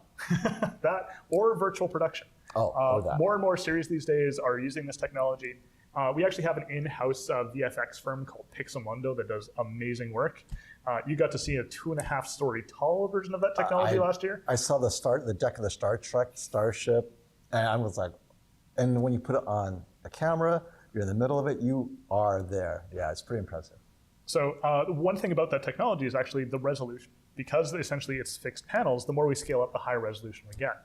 So we had you standing approximately 10, 12 feet off of a screen the size of a big box U-Haul truck. Yeah. Sadly, I don't have the exact measurements of that screen. We're constantly rotating its format and its size to service different events here. But essentially, picture the biggest 30-foot U-Haul box truck you've seen, and picture a video screen on the side of that truck. We had you 10 feet away, and how did that screen look? It looked overwhelming. How was the detail? The detail was amazing. The detail, well, obviously, you can see why studios are using it. Exactly. Well, the thing is, it's tiled. Unless you press your nose up to the tile, you cannot see that it's tiled. But clearly it's not for consumers, because the number one complaint is, well, how come I see the seams in the tile? That's because that's for consumers. But for the pros, you found a way to really make the tiles tight. Well, what do you think the resolution of that screen you saw today was? Oh, gee, well, from where I was standing, like 20 feet away, it felt like 4K. Yeah, so that size we're running in there is actually a touch lower than 4K. So that wasn't even full 4K. And we were 10 feet away from a massive 17 plus foot screen. Yeah. So it really comes down to matching the clarity, the color, the contrast, everything working together. But one note on that, we do use it for virtual production. We use it for design studios, high-end business lobbies, but we actually have a critical viewing one. So not only is this being used in studios, most famously, if you want to do a deep dive tonight on your Google searching, we actually have a 17-foot by 9-foot installation in one of Netflix's screening rooms. They're using that for critical screening before it releases to kind of the premieres and the streaming services. So it's the BVM, so they're poo-pooing the BVM 3110, and they're calling, so what do you got? And so you roll in the $300,000, not $30,000, $300,000. Well, the idea is they're working in tandem, because when we're doing a screening like that, the colors is still going to be in front of a 31-inch BVM monitor. However, the last thing a high-profile studio executive wants to do, I'm going to use an example here, is do what we call the bobsled configuration and stand right here and stare at the screen over your shoulder. So having that level of picture quality on a screen that size means we can bring in the production team behind the movie, the executives, some of the talent if they want to be part of the screening, and they can see it and match that monitor. Okay. So that's kind of one of the technologies working out there. But again, resolution, as you saw, even at slightly less than 4K at that 17-foot size, still looks phenomenal. Yeah, I think we're done with the resolution in terms of the perfect resolution. We're there. I mean, and we still have 8K if you really want it, but I think 4K is that perfect resolution as far as the future. Now we can talk about brightness and all that stuff for sure. Oh yeah, and we're still talking about expanding color even more as well. So the color I cannot see. Just like stop pushing the color. I can't see any more Gamut. Let's just stop here at BT 2020. What, is there another BT out there? Yeah, so one of the things to tie back to kind of one of the discussions we're having earlier, and especially QD-OLED as well, is essentially digital cinema, high definition, moving into HDR has really been in this DCI P3 color space. It's what everyone knows. Most premium TVs these days are hitting near enough to 100% that it doesn't make a difference. Again, our eyes aren't meters, so we're seeing all the color intended. But one of the amazing things about HDR, especially for a premium format like Dolby Vision, is pushing into this Rec 2020 format. So expanding color quite literally past anything we've seen on a TV screen before. So QD-OLED has phenomenal coverage of Rec 2020. Still not 100%, but further than any TV technology the past has gotten. And that's one of the other reasons why not only do TVs like the Bravia 8 Mark II and the Bravia 9 this year deliver phenomenal results, but it's also why we're working on future technologies like RGB LED, because not only are we pushing more into that wider color space, but also a higher color volume as well, delivering those wider colors at brighter As you levels. get brighter, so that's the other issue is getting brighter, you're losing some of the saturation perceptually, so you kind of have to make it feel like you're seeing that brighter color, which is very hard to do. Exactly, and it's a limitation of some technologies. It's like why you see QD-OLED become prevalent versus conventional OLED is because we can hit not only wider color, but more color volume, maintain those bright colors, whereas some other technologies that introduce that white subpixel have to kind of dilute it. To really simplify that, picture taking a bucket of bright red, strawberry red paint, and then in order to make it brighter, I'm dumping in white paint. So by adding that white, I'm now diluting my color, so I can't get that same color gamut essentially, or that color volume. No, agreed. Derek, you're smiling. What comment do you guys come up with that made Derek smile? I've been on plenty of your live streams and kind of watching, so I kind of already had this idea, but it's just interesting because now I'm focused in a different way. should we just bring the Trinitron CRTs back? Because these people just want CRT motion at this point, which I love. Or at least bring back the Trinitron name. Yeah. Recycle it, right? You brought back the master drive, backlight master drive. Bring back Trinitron for something. I should wear my Trinitron shirt today. I found a vintage one. I should pull it out. Yeah, see, that vintage is totally worth $99. Next time. But there are a couple of things I do want to kind of address. One is part of a question from earlier that came across that I think is good to bring up. Why don't Sony TVs have HGIG tone mapping if they're aiming for accuracy? Good question. Yeah. I've been meaning to ask that. Yeah. So HGIG is this industry term for accurate gaming. So is Sony planning to have an HGIG label? What's your position on HGIG? So the interesting thing about HGIG is we actually sit on the HGIG board association. The irony. Their actual specification or their guidelines are, there is not supposed to be anything as an HGIG mode. There is not an HGIG button you're supposed to have. What it is industry guidelines for better HDR gaming and better HDR performance. That's what the whole HGIG is about. Wait. So no, this is funny. There is not supposed to be a button that says HGIG, and now suddenly everyone has a button that says HGIG. Yep. So, and feel free to call shenanigans. If you go onto the HGIG.org site, which we're all a part of, right in their FAQs, there is, we are not recommending an HGIG mode, HGIG button. This is a industry best practice guideline. Conspiracy theory. No, I love that. Okay, so then at the end of the day, what is Sony's HGIG mode in let's say, Bravia 8 Mark II, Bravia 9. If they want HGIG-like guideline, what is that mode they should be in? So our game mode by standard is essentially looking after that. Yeah. Sorry. A standard game in game mode. Yes. So, just to clarify that, when it comes down to our menus, anything with the A95L and newer, so A95L, Bravia 5, Bravia 7, Bravia 8, Bravia 9, our game mode now actually has 3 picture settings within game mode. There's a game standard, which is the catch-all for everything. There's an FPS mode as well, which turns down things like motion enhancement, also increases the black levels so you can spot your enemies easier. There's also a game RTS mode, which increases the contrast and the detail so you can see your units better. But essentially, all those game modes are kind of optimized out of the box. Then it comes down to your individual console settings, of course, dialing in that first HDR setting. One thing, a little bit of a misconception around that HDR setting. Your TV is not going to tone map for that tiny little box versus the larger black screen. So it generally is, especially, I can't speak for all brands, but I should say on the Sony TVs, when you are dialing it in, to use the PlayStation 5 as an example, you've got the sun on the black background, the white background.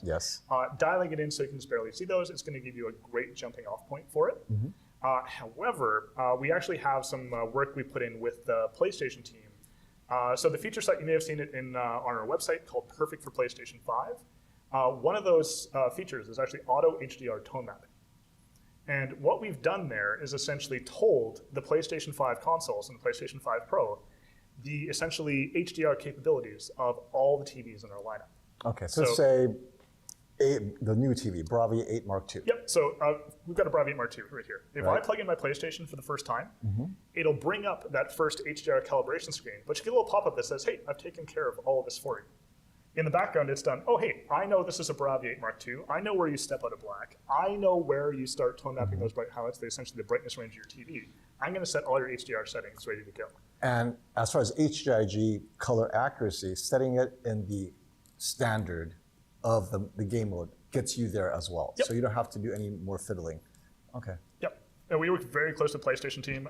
They are actually 2 floors above us right now in this building, among many other facilities worldwide, but they're actually in this building to help us out.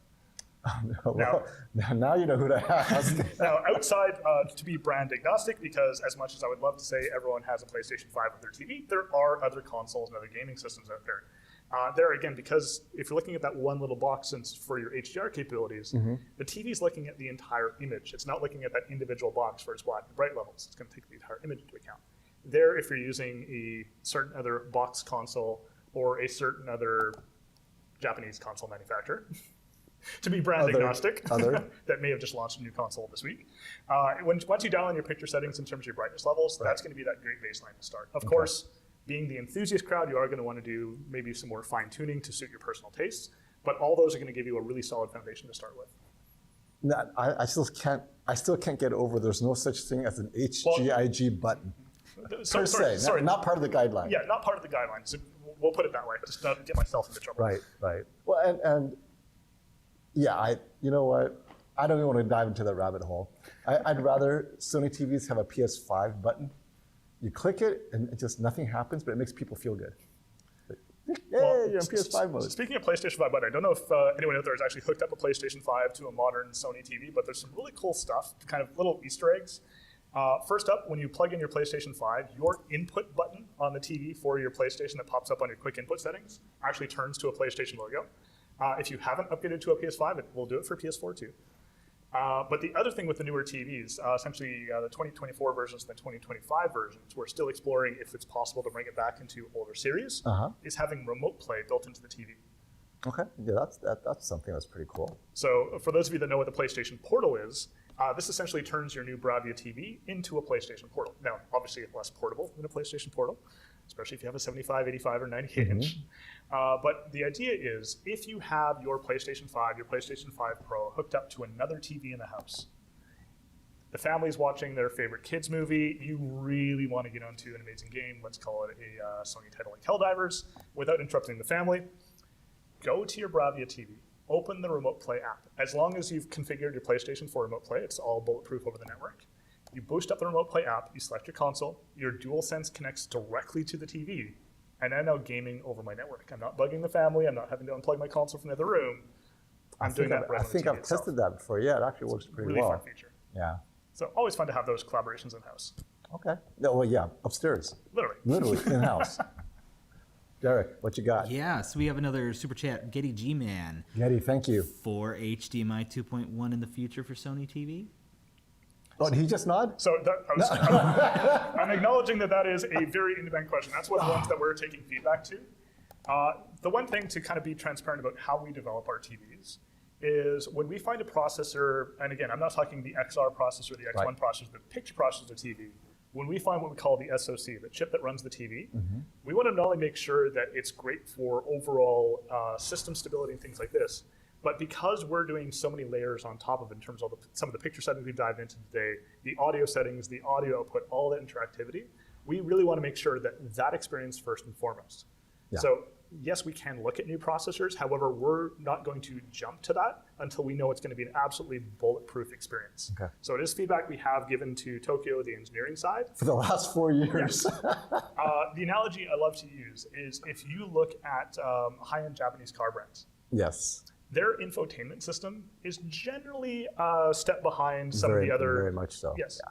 And the reason for that is it's the exact same engineering approach as what our TVs do. We want to make sure that this is going to be first and foremost this bulletproof user experience that's going to guarantee years of performance that works with everything we know in the car. Right. So we do hear the demand for HDMI 2.1 inputs. Believe me, I'm not sitting here with my fingers in my ears going la la la. But it is feedback we have been given, so just stay tuned on that. Well, see, before they didn't even acknowledge that feedback. Now it's like, yes, we've heard you, which means it could be coming next year. Now, I'm saying this. One thing to add to that too is there are some very accessible HDMI 2.1 switches out there. Yes. So if you do absolutely need multiple HDMI 2.1 devices out there, they can be easily acquired to expand the capability. Yeah. The other one that I want to kind of clear up since we're talking about HDMI 2.1 is having HDMI 2.1 and the eARC port combined. Yes. Is that still a thing on Sony TVs? Yes. Okay. And there is a very good reason for that. Let's hear it. I know there are some other TVs, there are some other brands that will have an eARC port, and then they'll have a separate HDMI 2.1 port input on another port. The reason why we put it on our eARC port is to support pass-through on soundbars, like the Theta Bar 8 that's down there right now, or receivers as well. So by having it on the eARC port... It's a pass-through for gaming, using that as a game port as well as audio through that same port. So the Bravia Theta Bar 8 and Theta Bar 9 actually have an HDMI 2.1 input on them, so you can actually plug in your console, so we're maintaining 2 full HDMI 2.1 ports. But if you go to a HDMI 2.1 capable AVR, so like the AN1000 or the S series, which you got to hear today, which I love to show off. It is, that 7000 is awesome, yeah. So having 4 HDMI 2.1 ports on that receiver passes directly through to the TV. Whereas if we had our HDMI 2.1 input on another port, that would not actually be able to pass through the receiver because that's not an HDMI 2.1 input now on your eARC port. That is true. Make sense? Yep. Cool. All right. Well, now There you is know. logic to what we do. So basically, you have to choose your poison. What's the use case you're going for? Exactly. Separating it would be convenient for many people, or combining it would also be convenient for certain use cases. So, I got it. Yeah, and again, everything we do comes down to market feedback. So yes, we have been listening. We've been reading your comments, your live streams. Derek's been getting it on after hours. So it is definitely feedback we are passing back to engineers. Yeah, I think this will be another one that might actually come up as well. David D says, when it comes to 120 FPS and higher, is Sony more interested in matching the PS5 capabilities than, say, matching the best gaming PCs? So first, when it comes down to it, to tie it back in, it's all about market demand and kind of where we want to allocate what we're doing in terms of product development. The vast majority of customers gaming on the TV are gaming on consoles like the PS5 or competitor consoles as well, which are 4K 120 consoles. So right now, that the PC market on TV, especially if we're talking above 120 hertz, is very, very limited. We do see that expanding.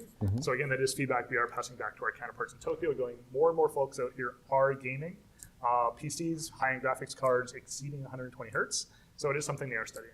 And maybe the PS6 will exceed 120 hertz, right? So, you're future-proofing your TV. That I would love to be able to give some information on, but as we were mentioning earlier, the last year of development for the PlayStation 5, I couldn't even get off the elevator on the PlayStation 5 floors in this building. They were completely locked down. So everything was uncoupled, different entrances, different exits. You couldn't even pass a coworker that worked up there. Awesome. Yeah, that kind of catches up most of the questions that are like, there's a lot of things that I can discuss with you that you'll probably have to go into a lot more depth. Separate live stream, right? Yeah, in the future. So make sure you guys check out Fomo's future streams as well to get some of these questions. So we'll get into the more detailed Ambient as well. Optimization Pro settings. So let me pull up a couple tips and tricks on the way into there. Okay. So the first, I was kind of mentioning that our Input menu is customizable. So right off the bat, you'll see living decor and all the modern TVs over here. This is our way of displaying art and different animations just as a screensaver on the TV. Okay. And then I don't know if anyone's been exploring the new Google TV updates that have been on here. But if you know their Gemini AI tool, you can actually use that to generate your own custom screensavers. Are you integrated to Gemini AI yet? Not yet. That is a feature that's coming down through Google. So we'll hopefully have more news on that soon, but that's being Google-led. Sadly, that's not our side leading. Gotcha. Pull back into that menu. So living decor is right there, so that's easy to access screensavers. Your inputs are completely customizable. You can either have them all showing all the time, or you can do auto hide, so only the active ones are there. Okay. That's the remote play I was discussing before, so that'll automatically connect to your remote play capable PS5. USB input there. Then recent apps, so this is kind of like your most used. But what some folks don't know is this is actually customizable. So I was mentioning before, you can have all the individual HDMI inputs either auto hidden or always show. But if I come over here, I can actually select what apps I want to have displayed on the TV. Can you change the order of the apps yet? I don't think you can change the order. I think it's always default just onto alphabetical. You can do that on the... let's try that out. I know you can do it on the home screen. I just actually haven't played it here. So let's grab YouTube TV since we're talking Google. There he is. Not available on the apps. All right, so not ordering, but essentially we'll pop up that after the HDMI inputs. So now because you haven't installed it yet. Yeah, so really easy, quick access to do. So we do have the shortcut buttons on the remote for our partner apps, but if you want to quick access to another app, you can just put it right down in that menu tray. All right. So to dive into the those ambient optimization settings, what we want to do here is go into picture and sound. So of course we have our picture settings we're just diving into up top, our audio output settings down here, and the last step you'll notice is ambient optimization. Yes. So adjust according to ambient light, that's our standard feature.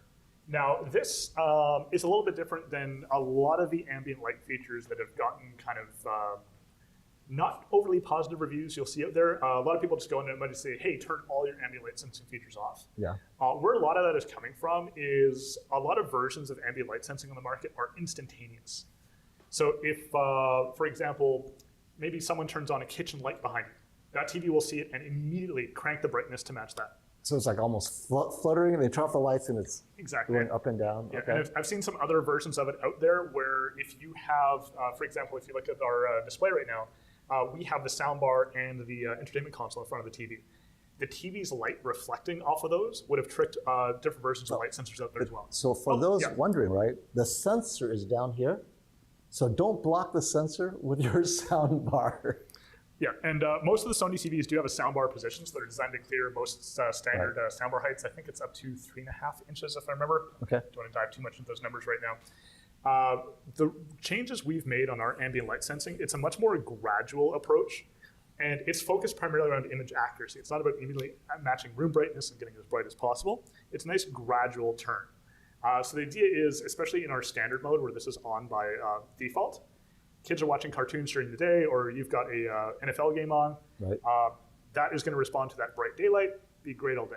Right. TV's still on, game ends, let's hop into a streaming series. Well, as the light in the room dims, the TV is going to gradually come down as well. Okay. And then if you're watching something as well, I just remember the demo we did in Tokyo, but in our cinema mode with this on, we had the lights on and the midtones were visible, the shadows were detailed, it wasn't overly washed out like the reference level. But when we turned the lights off, the TV over about 20, 25 seconds came down to more of that reference master monitor look.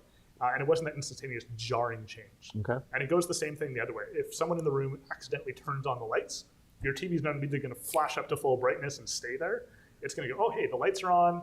Are they sure the lights are on? Okay, let's bring it up. Okay. So definitely kind of do that to taste. But again, in standard mode, there's a reason why we have it on by default. It's great for customers that just want to set it and forget it. Now, on the flagship series of TVs, so we're talking the Bravia 8 Mark II, the A95L, and the Bravia 9, not only do they have a light sensor, they also have a color sensor. So the first two options you see here are available on all the Sony Bravia TVs. So the auto luminance level is the brightness adjuster. That's overall screen brightness. Auto tone curve. That's just more looking after the blacks and the shadow detail. So it increases the shadow detail in a bright room so you can see it better. Exactly, because if you think that reference level we were talking about before, that's that incandescent bulb in the corner. Odds are we're not watching it in there. That's what those low light levels are mastered for. So by having auto tone curve on, even in a bright room, dark scenes are going to be more visible. And the last setting here, as I mentioned, only on the models with the light and the color sensor is auto white balance. So if you've calibrated TVs before, or if you're into photography and video, you'll know what white balance is. To give everyone out there that might not be too familiar with it, white balance, different essentially light sources have a different color temperature. They're either warmer or they're cooler. So warmer, I don't know how wide the camera angle is right now, but we have a couple incandescent bulbs in the room. Those are warmer. They're pushing orange, they're pushing red on the scale. We also have some LEDs and fluorescence up in the ceiling that are pushing cooler. Those are more of those blue-green colors. Right. And the lighting in the room changes how our eyes and our brains perceive the color on the screen. So again, because all this content we watch was mastered in those perfectly dark environments where the TV's calibrated to show perfect color, not an issue if you're watching in the dark. As soon as we bring those lights on, especially if the light is changing during the day, we've got bright daylight in during the day, we're turning on our lights in the evening, that changes how we perceive the color on the screen. So auto white balance is going to adjust the color and the white balance of the screen to match the lighting in the room. So, and this is what, you know, pull off the gloves for contrast. What I love is if you only want it to adjust auto white balance, but not the auto luminance, you can turn this off, turn that off, and only turn that on, right? Yeah, and I don't know how well this is going to pick up on camera. We can see it in person where the TV's making subtle changes. However, one thing about camera technology is cameras have an automatic white balance. So as we're changing this, the camera's actually offsetting adjusting it back, right. But I love, like, let's say you don't want to see the brightness change, but you do want the shadow detail to improve. So you could turn this off, right? And then you could have that universal on-off on your ambient shortcut, and it will automatically turn on what your last setting is here. Yeah, so all those settings are ready to go, all built in. And then, and the shortcut, that quick setting is because it's not called Ambient Optimization Pro, it's called Ambient. There you go.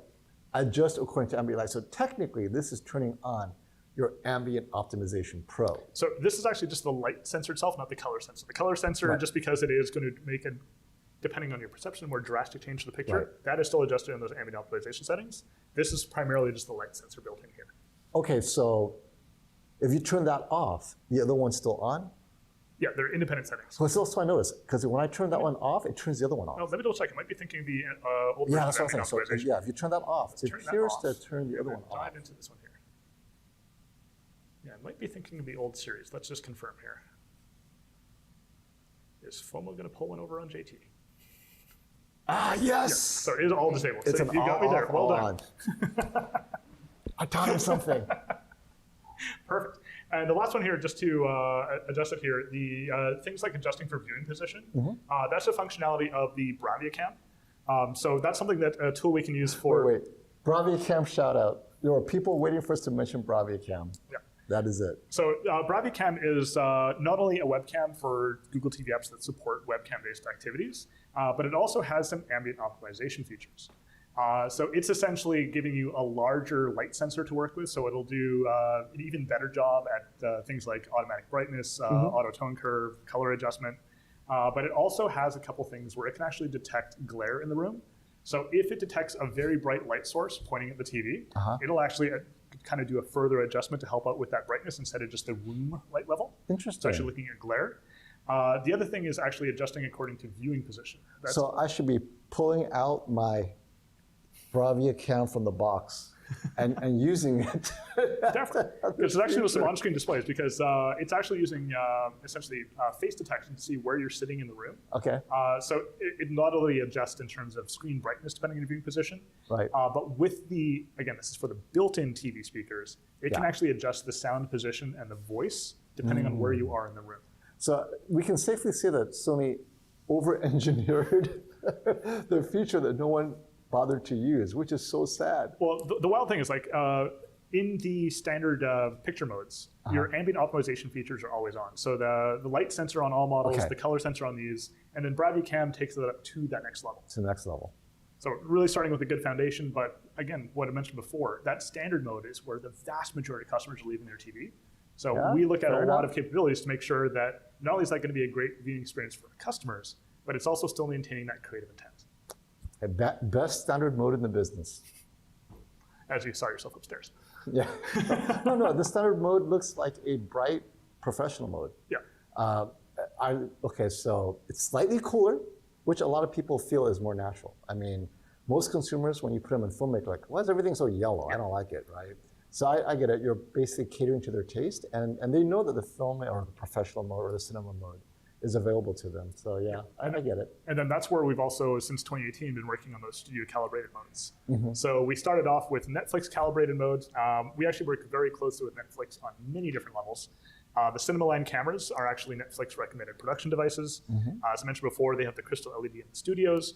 But also, not only do we work on many original series with them, most famously The Crown, but there's many, many other series out there that have been developed by Sony Pictures. But they also, of course, hosting our movies on licensing. I think Bullet Train is still up there right now. So, that's a good movie, yeah. So we know exactly how they work, and also on the production side, but also on the streaming side. So we partnered with them on the original Z9F and A9F, the LED and OLED TVs, for this calibrated mode. We basically worked with their picture engineers and our TV picture engineers to design a mode where as soon as you open Netflix, the option is there to turn it on, and it essentially dials the TV into its reference mode. And it's always in adaptive ambient light mode. So it didn't used to be. This is one of the lessons we learned. Okay. So for the first generation of Netflix calibrated mode, it was tuning itself into that dark room studio monitor environment. Listening to customer feedback, we suddenly heard, hey, I can't see any of my shadow detail on my TV with Netflix calibrated mode on because no one was watching it at that lovely 5 candelas per square meter light level. Turns out people in living rooms have lights on in windows. Gotcha. All right. So next generation, we introduced Netflix adaptive calibrated mode, where we are now using the light sensors and, depending on the model, the color sensor on the TV to bring that reference level up, adjust those midtones, make those shadows visible, while still being as faithful to that creative intent as possible. Okay. And then we've since expanded that to Sony Pictures Core calibrated mode, which also uses the ambient sensing technologies, and then Prime Video calibrated mode, which also gives the option of using those ambient sensing technologies too. Okay. So lots of work going on behind the scenes. Love the deep dive. Derek, I know you're backed up. Yeah. Any super chats or important questions or pressing? A lot of discussions around 60 hertz and BFI and all this stuff okay. too, which is All great. right. No, these people are We're awesome. ready. I do have a couple things here, though, to call out. Super chat from Robert Conrad, who I am Thank familiar you, with as Robert. well. I'm going to say it because it's here. I would like Sony to make a cap for bald guys like me that can wear that matches Derek's perfect hair. Jealous. I Thank you. thank you. I do appreciate that. I Robert, gotta do admit, appreciate anytime like I get a fresh cut and I come in, I'm like, yeah, I'm styling today. Derek walks in, I'm just kind of like, oh, secondary. it. Sorry. Especially your helmet hair after you are riding in on your Oh yeah, motorcycle. no one saw this morning taking off the motorcycle helmet. That Yeah, was that's bad. pretty amazing. We have another one though from Getty G-Man. How secured? Kind of sum up. How secured is the Bravia cam from intrusion like hacking? So Good question. That's a good question. Google is known for having some very, very good security features in terms of not only just overall performance, but also actively pursuing things like intrusions, hacks, Well, things so like actually, this. so let me pause you there. So basically, the Bravia cam is riding on the Google TV OS. So it's not so much how secure is the Bravia cam, but how secure is Google TV, Yeah. right? And then beyond that, there's also, just like your home webcam, there is a lens cover you can slide over it as well. And then also it is just a simple USB connection, or if you have the older flagship series, it's just a simple connection on the back. But for those folks with absolute security concerns, you don't want to worry about software options, things like this, there's the option to unplug. But for standard use, I just use the simple slide over webcam cover that's built in online. Nice. There you go. Getty, Nice. go get that Bravia cam and stick it in your Hisense. See what happens. Yeah, see what happens. I'd be curious to Yeah, know that too. I think that it actually may show up as a webcam. I think we actually tested that upstairs in some of the laptops. So, so it has basic webcam functionality, but the ambient optimization features are core to our TV. Gotcha. Yeah, definitely I want to love it. respect the people that have that concern for Absolutely. security. I love that. Yeah, That it's is the a same reason why fantastic even on question. our Google operating system, you can opt in and opt out of a whole bunch of different features. We really want to be cognizant of people have different levels of comfort with technology, different levels of security. Yeah. One other thing, I don't know if everyone knows, just a little tip and trick on the TV. I feel like I should have one of Larry and Derek's sound effects, so when I say that. Did you know? So in 2025, essentially everything from the Bravia 3 up to the flagship series has a built-in far-field mic for the Google Hot Word. I'm not going to say it because I'm going to set off everything in our studio and probably half of your devices at home. I appreciate that. But essentially, that is a system you can turn on or off, and it is actually a hardware switch. Okay.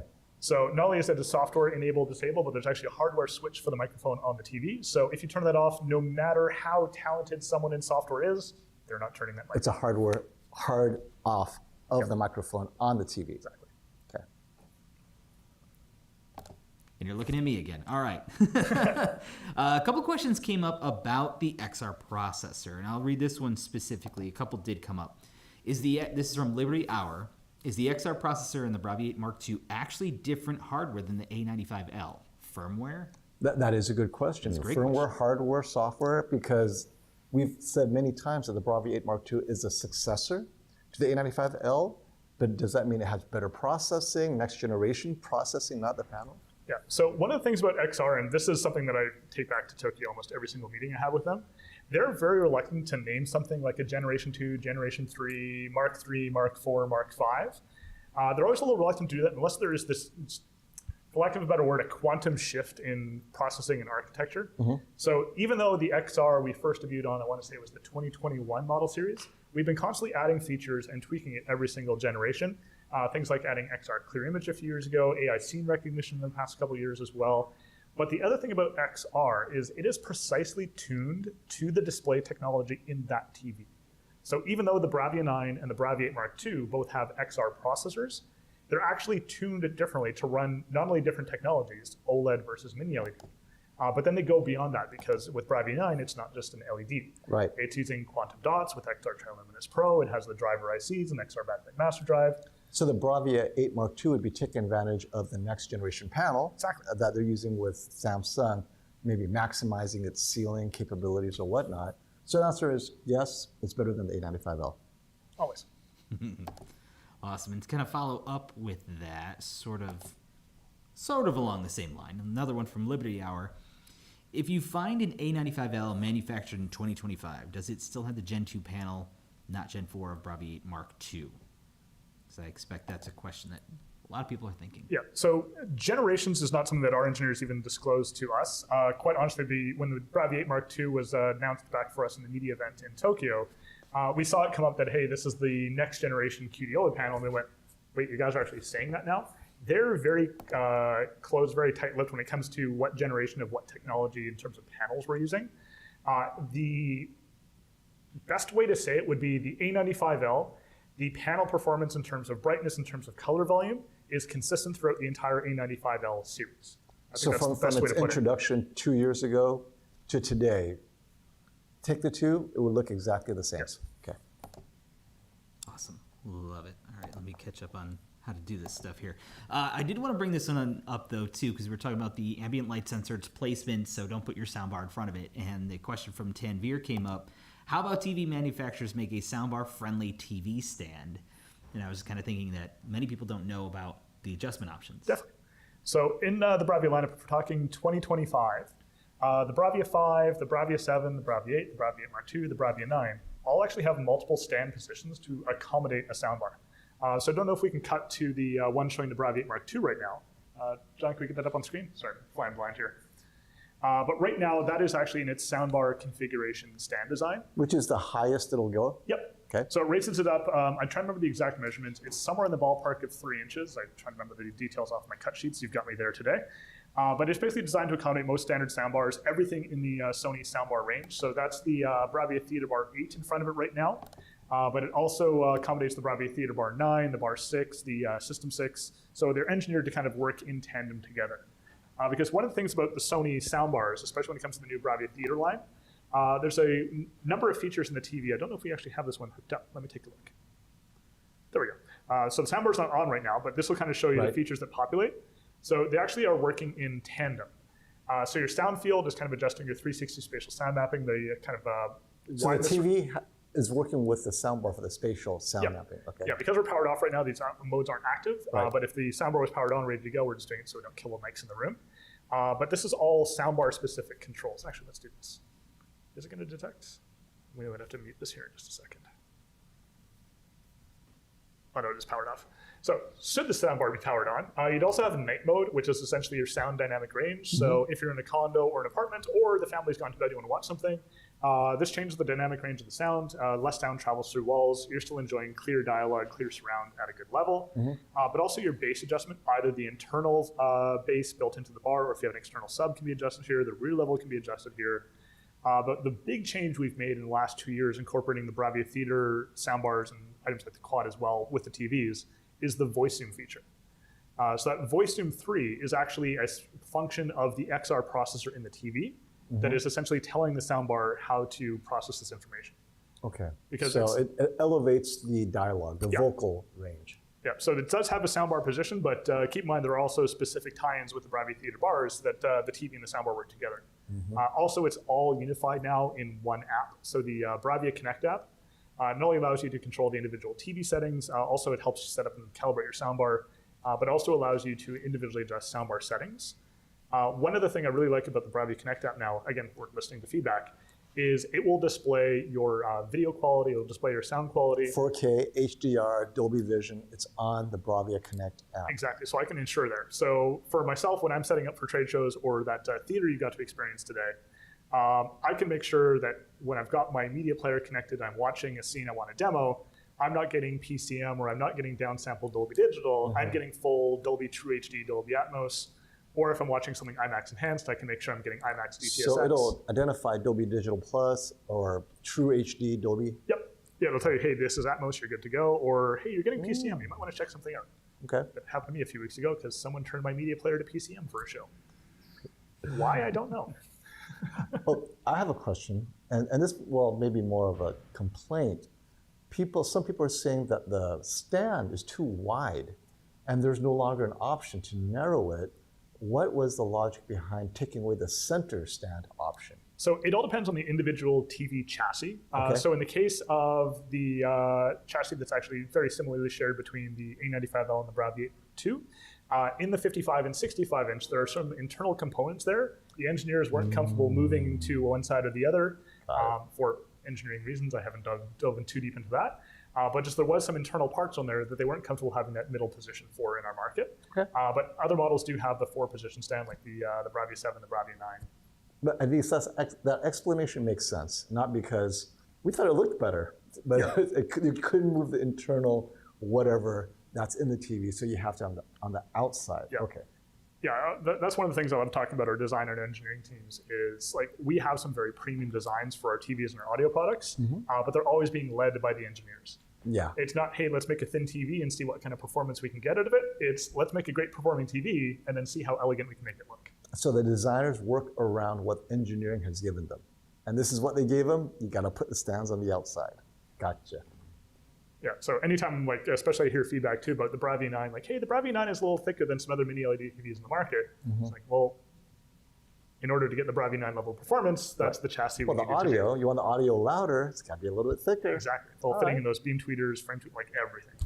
Yeah. Okay. Derek, Yeah, hi. back to you. How you doing? Man, You're having too much fun in chat now. I'm trying to keep up. There's just so much to go through. All right, so this one should be pretty straightforward, I believe. Lonnie Shaw says, I have the Sony A8G 65-inch. I want to upgrade. Will the Bravia 9 be a TV that I can be impressed with after the older A8G OLED? Oh, and it will be the 85-inch model. Thanks so much. I will say yes.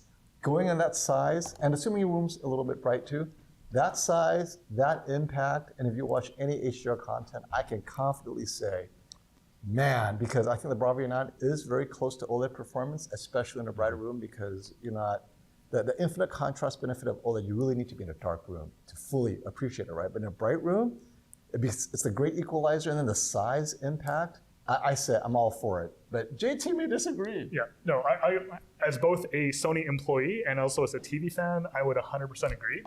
My own living room shifted since I moved down to San Diego. I was previously not even in the United States before this. I had an A9F in my old condo. Looked absolutely phenomenal, 65-inch flagship series OLED. Came down here, and one of the things that I do is I test software, I test apps. If a reviewer has a question going, hey, this is looking a little weird. Is it just me, or is it something going on with the TV? Right. I need to have the equipment at home to test. So I'm running a 75-inch Bravia 9 myself. Even the jump from a 65-inch OLED to a 75-inch Bravia 9 just blew me away. Yeah. I've even going back and watching my older Blu-rays that I haven't watched in a few years just to see how they look on that level of brightness, that level of performance. Yeah, it's like, oh, this is real HDR, because you know the A9F, SDR great, but HDR back then, the TVs were not quite, or the OLEDs were not quite, but now with the Bravia 9. And the black levels, don't worry about it. I think the Bravia 9, halo control, tone mapping, all of that, it's very close. And one thing to point out too, like OLED versus LED, we're always talking about contrast, but the other big change you're going to notice is the level of processing, the clarity and the color as well. There is just this certain, I'm not going to get very technical for a second, there's a certain magic to what the XR is doing with a lot of content now, where you just see this depth and this realism that you don't see in, well, quite frankly, I haven't found another TV that matches what that XR can do in a Bravia 9. Well, it's very subtle. It's not like over sharpening or whatever. It's a subtle play with the, I don't want to say contrast, but it is. The contrast feels like it's not a high resolution, but this is why OLED looks better than some LCD TVs. It's that contrast that helps, and I think the Bravia 9 does a great job playing with that contrast. Yeah, and we're actually looking at some content earlier today, and there's a bit of a misconception around the focal point detection and the depth mapping that's part of XR. This isn't like on certain smartphones where you put it into a cinematic mode and it just artificially blurs the background or like a portrait mode. Right. This is just essentially bringing the video or bringing the show you're watching back to the level that that director of photography saw through their camera lens. Well, the Brady Bunch looks better. I mean, in the old days, you really don't want to see what the creator intended, because 70s technology. So you bring it to the present, it's just a little extra touches. So yeah, I get it. Makes sense. Derek? Awesome. Yeah, we got a couple more here. First one should be pretty quick. Robert Conrad asking if the height of the legs on the soundbar position would accommodate the A7000 without blocking it. Yes, it will. Yes, figured that would be a nice, easy one for you. Awesome, makes that easy. All right, so this question, let me go to the super chat first from Getty G-Man. Bravia Theater U and Sony headphones, can they be combined to watch Sony TVs instead of two Bravia Theater U's without waking up the family? I haven't actually tested that myself. I've paired up two Theater U's before, but I haven't tried to daisy chain a Theater U into a pair of headphones. That'll be something for Derek and Larry to test and drop on the next after hours. Yeah, I tried it. It did not connect. But that is something that I think we can probably look into to verify, because I think that would kind of be a nice evolution to give some feedback on. You know, who knows? We'll see. Yeah, let me check with the home audio team, and then we'll feed you the answer, and we'll make sure it's on after hours. We'll post it. All right. Cool. All right, so there's a couple more that have come up numerous times. Let me add this one here. Those are the best. Yeah, when it comes up a lot, and EP is the winner of the one I'm going to post on here. Why doesn't the Bravia 8 Mark II have a backlit remote? You know what? I've been asking that question, and now we have the answer. Well, I don't know if I have exactly a full answer. This is something that when we opened the box, we went, oh, hey, there's no backlit remote on this one, too. He said the same thing. So when it comes down to it, the Bravia 8 Mark II is really designed to align with the Bravia 7 and the Bravia 8 in the lineup. For all intents and purposes, picture performance-wise, it is a flagship TV. But just in terms of where it sat in the lineup, the product planning team wanted to kind of be in the Bravia 7 and the Bravia 8. Yeah. That'll kind of make itself more apparent throughout the year if you read between the lines on that one. No, and that's exactly what I said is, it's positioned to be a Bravia 8 Mark II, but the image quality is a successor to the A95L. But the backlit remote, or the lack thereof, is, that makes it a Bravia 8. Otherwise, it'd be a A95M if it had a backlit remote. Yeah, and that is feedback too we've taken back to product planning and the engineering teams as well. There's been a lot of asking out there if the backlit remote can expand to more and more models. So listening to your audience's feedback, listening to Derek and Larry's audience feedback, it is something we are bringing up to or rather make the non-backlit remote obsolete and only have backlit remote. I mean, at some point, you know what, there is no one asking, can my remote be less bright? Just take out the batteries. It's no longer a backlit remote. That is true. All right, we got a super chat from Dennis Perez. Thank you, Dennis. Here we go. Toughest question you'll have. Bravia 9 Mark II at 98-inch in 2026? Yes or maybe? Well phrased. Yes. Well, to dive into the sadly corporate answer, I cannot speculate on future plans or products, but it is something I would personally love to see myself. Yeah, I would love to see. It is a relevant TV. So this is the thing that I love the Bravia 9. You can still carry it over next year as a third-year TV, but add the 98-inch and people will still buy it because I think the performance is that good. 98-inch of that intensity or no, would forget be... 98, 115. I mean, that's Why so stop 2023. Why stop at that size and try for bigger? Who knows? Especially when we were looking at large screens all day, the 130-inch in the projector room, and then the I don't even want to know measured in feet crystal LED. I still got to get an exact measurement on that. I haven't seen what the current spec is on there. One other one I just want to kind of bring up because this is something that I have seen come up before as well. Liberty Hour is asking, is there a reason they removed the center channel speaker clips for standard speaker wire? Is there a way to use the proprietary Sony center channel 3.5 millimeter plug with normal speaker wire? Yeah, so that really came down to customer and installer market demand. It was a feature I was personally a fan of. I was actually using it on my existing A9F. But when we talked to the folks out there who were using it, who were installing it, it was just something that wasn't being widely adapted in the market. So if our engineering team can take those resources and apply it to another technology or another feature in the TV, that's kind of the tough decisions that marketing and product planning teams have to make. Yeah. So acoustic center sync is compatible with the AM1000 receiver, also the new lineup of AZ ES receivers. So that's the AZ 1100, 3000, 5000, 7000. But unfortunately, it is not adaptable to other speaker systems. There is some control magic going on between the two devices. Right. It's not simply outputting just a center channel. Only when it was a speaker wire connection was that possible. But then again, you risk blowing it out if your amp is set too high. So that was actually a processing in the TV that was done. We were running it with some incredibly powerful amplifiers. Okay, so the TV was it had a attenuated. safety built in. Okay. Yeah, I remember my A9G had it. I connected it to my Denon, and it goes, "Oh, this is kind of cool." Yeah, we had it hooked up to some intentionally very powerful monoblocks just to make sure. Just to make sure. Okay, good. It was tested. Yeah. So we have another super chat from Robert Conrad. Let me post this up Thank you, here. Robert. And he says, I had the 77-inch A95L and the G5 77-inch side by side for a week. Okay. It was a really tough decision, but I chose the G5. What do you two think about the G5 in comparison to the Bravia 8 Mark II? Now, I do want to add one more thing because he did follow up in a separate comment that says, let's just assume the update on June 11th will fix any HDR10 issues. So let me jump in there only because Sony guy can't talk about LG. Fair enough. So seeing the comparison again upstairs, right? So we had the G5 set up and we set all the settings to make sure it's out of the box, uncalibrated. I felt that although the G5 is slightly brighter the tone mapping on the Bravia 8 is definitely more accurate. It matches the reference monitor better, so we're doing different types of content. Now, the near black issues to me weren't as that big of a deal. I mean, I think it's a little overblown in terms of just side by side. You know what? It's not terrible. The biggest difference is as things got brighter, I felt the tone mapping on the Bravia 8 preserved more color, saturation, whereas the G5 was going for just really bright, and you were clipping when you didn't have to. I think they could have done it better, and it really felt like the G5 is probably at least many firmware updates away from being where the Bravia 8 is now. Now, whether they will get that update is the issue. So if you need absolute brightness, Robert, then it's what it is. But subtle nuances of tone mapping and skin tone, color saturation, I thought the Bravia 8 was better. And that's, I think, the critical difference between what Sony does and the brute force of what other brands do. Yeah, and just to kind of expand on that too, because we have them side by side, you were mentioning Bravia, but it was like the 77. So the A95L, which we also showed you the tone mapping on, the tone mapping tracks Bravia Mark II and A95L. Yeah. They're both tracking the same.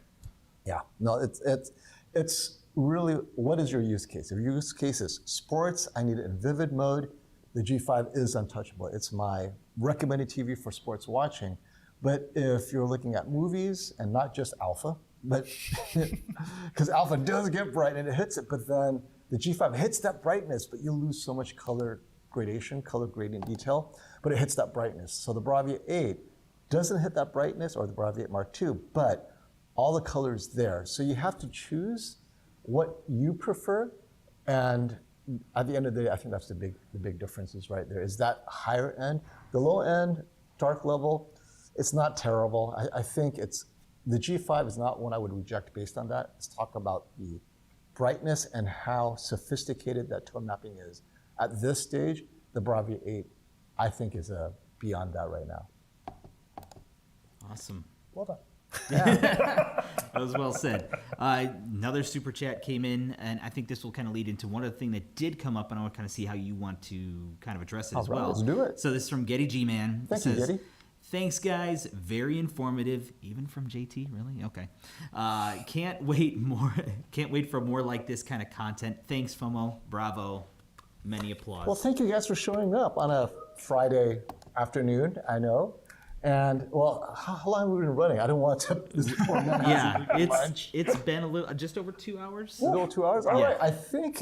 Let's do this. Let's do a next 10 minutes. Do quick shot questions, and then we'll wrap it up. So if you guys have questions, you want Derek to see, he's managing it. Blame him if you didn't pull up your questions. Keep on asking, whatever. Rapid fire. I feel like I'm back at the Tokyo Media event. Tell you guys just go, go, go.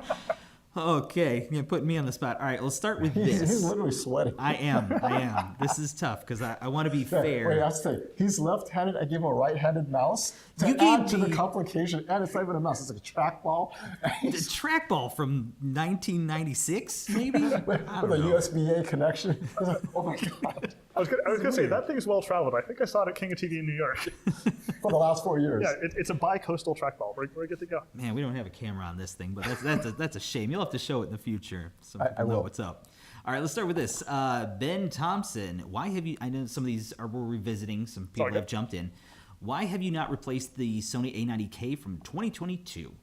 So that really comes down again to market demand. We're kind of dictated by what customers are demanding, what retailers are demanding, and in that 42-inch, 48-inch space, it is a smaller market, and with the kind of picture performance there, it's really kind of targeted at kind of that movie viewer. Yeah. Yes, it doesn't have some of the gaming features that the modern TV has, but it's really kind of targeted for someone looking for that smaller display who's just looking for a great streaming movie series TV. SDR TV in the dark, watching news in a kitchen table. It's fine. Yeah, and it comes down to screen demand too. Like as you mentioned before, someone was kind of asking about like smaller 55-inch and even in the LED side. We're just seeing that demand go up and up and up for larger sizes. It's the point now when I go to grab TVs to take out to a dealer show or a media event, I'm grabbing a 65 and it's like, oh, this is a 55. It's like, oh no, that's 10 inches bigger than I thought, just because we're so used to the 65s, the 75s, the 85s. That size is just skewing bigger and bigger and bigger, especially when you have to carry around 98 inches these days. I thought this was going to be rapid fire. No, I'm just kidding. I'm just kidding. That's All right, Derek. Put it on the whip. Michelle Alexandria is Hey, Michelle. asking, I came in late. What's being revealed? Is there a 77-inch this year? You came just in time for the big reveal. Yeah. Well, in terms of 77-inch, you saw it with your own eyes in terms of the performance the A95L continues to deliver. There's a reason why we're continuing that. If you're just hopping on, welcome in. Wait, let me answer this. Yes. My turn now, only because I have the answer. So the A95L, 77-inch, there is a special version that is a Hollywood super bright that is in demand, and it's selling out like crazy. And like, look, we'll have to keep on rolling the A95L. There is a consumer model, but the unleashed Hollywood model is the top-selling, OLED that unexpectedly in that size. And they're like, okay, well, we can't retire this model because the 77-inch unleashed Hollywood professional version is so bright and it's the one that you want. Unfortunately, you probably can't afford it, but that's why they're doing that. And then there's the whole thing of it will kill itself if you leave it on the pause screen. Oh, and of course, no warranty, it's professional. There's no guardrails on it, but which is what I know you've been asking for, Michelle. So that is the big reveal. Awesome. All right, so this one is from Frumpf. It's a sound. There you go. All right. I think I did okay. I hope I lived up to the name there. When will Sony TVs get G-Sync support? So we are kind of in the camp of universal VRR support. So unless you're talking dedicated chipsets from G-Sync or AMD, we support kind of the universal VRR, which all the console support, all the graphics cards have the core level support. Mm-hmm. It's all about kind of being as widely essentially compatible as possible. So whereas the PS5 supports, what is it called, HDMI Forum VRR, I think is the universal standard name. Mm-hmm. Xbox supports it, PlayStation supports it, PC cards support it. We're kind of across the board in terms of just making everyone happy. You know, impressive. He spoke faster, too. Like, well, I was warned severely by Derek, so we got to keep going. Yes, there's more. We'll head on to the next one. All right, Jason S. is asking, why hasn't Sony pushed OLED brightness like the way they did back with the A90J? I would think the Bravia 8 Mark II should match the S95F at least. So for us, it's all about combination of brightness and accuracy. Our engineers have never been one to chase just one specific number for a spec sheet. We want to combine that brightness with accuracy and always, always, always tie it back to matching those amazing BVM monitors. Mm-hmm. And you saw them side by side yourself with the BVM today, and what did you think? So the S95F was there as well, G5, S95F, Bravia 8 Mark II, and the BVM. And so the two TVs were brighter. However, I lost a lot of color detail. And so the trade-off was very clear. So, you know, putting the BVM aside, it's what you prefer. Because at that point, it's like, do you want that additional rich colors, although bright, or even brighter, but you're losing some of that rich color? So at the end, there's no wrong answer. They're all great TVs, but you have to see what you're losing with the Bravia 8. And some people say, you know what, I just want that HDR impact. Forget the colors, I just want to be blinded. And then the S95F is the one. But really, you're buying it for the anti-glare coating. I think for me, that was the biggest difference. Because when you turn the lights and it's a darker scene, I actually liked the anti-glare coating. I didn't even notice the subtle differences at that point. When they're subtle, it's the glare. So then that's something you might have to consider as well. Nice, very nice. Tim Bartos is asking, any chance of a 55-inch version of the Bravia 9?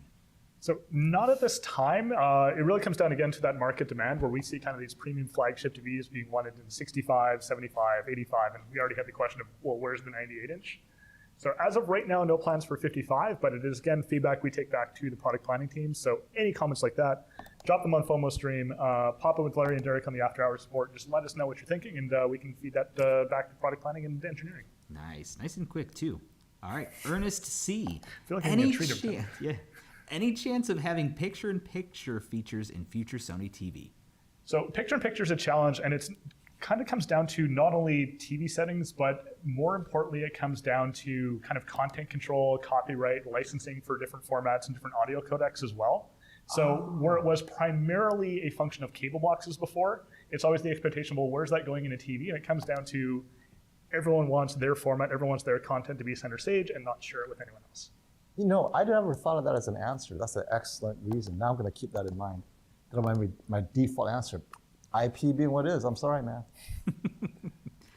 I love it. All right, let me... Why would you not want to watch any show but ours? A tiny little screen. I'm trying to keep up with these. Hang on, things are moving on me here. All right, let's say, okay. Devin Green, Bravia 9 versus Z9K. If I have a very bright living room and I do sit close to my TV, is there any advantage to having the 8K? I would say no. Yeah, the only advantage is if you can perceive it would be the higher density pixels. But when it comes down to the kind of advancements we've made in the XR processor and backlight master drive, for all intents and purposes, I would go with the Bravia 9 myself. Yep. And ironically, the Bravia 9 perceptually probably be as bright because the contrast, I think, will be better than the Z9K.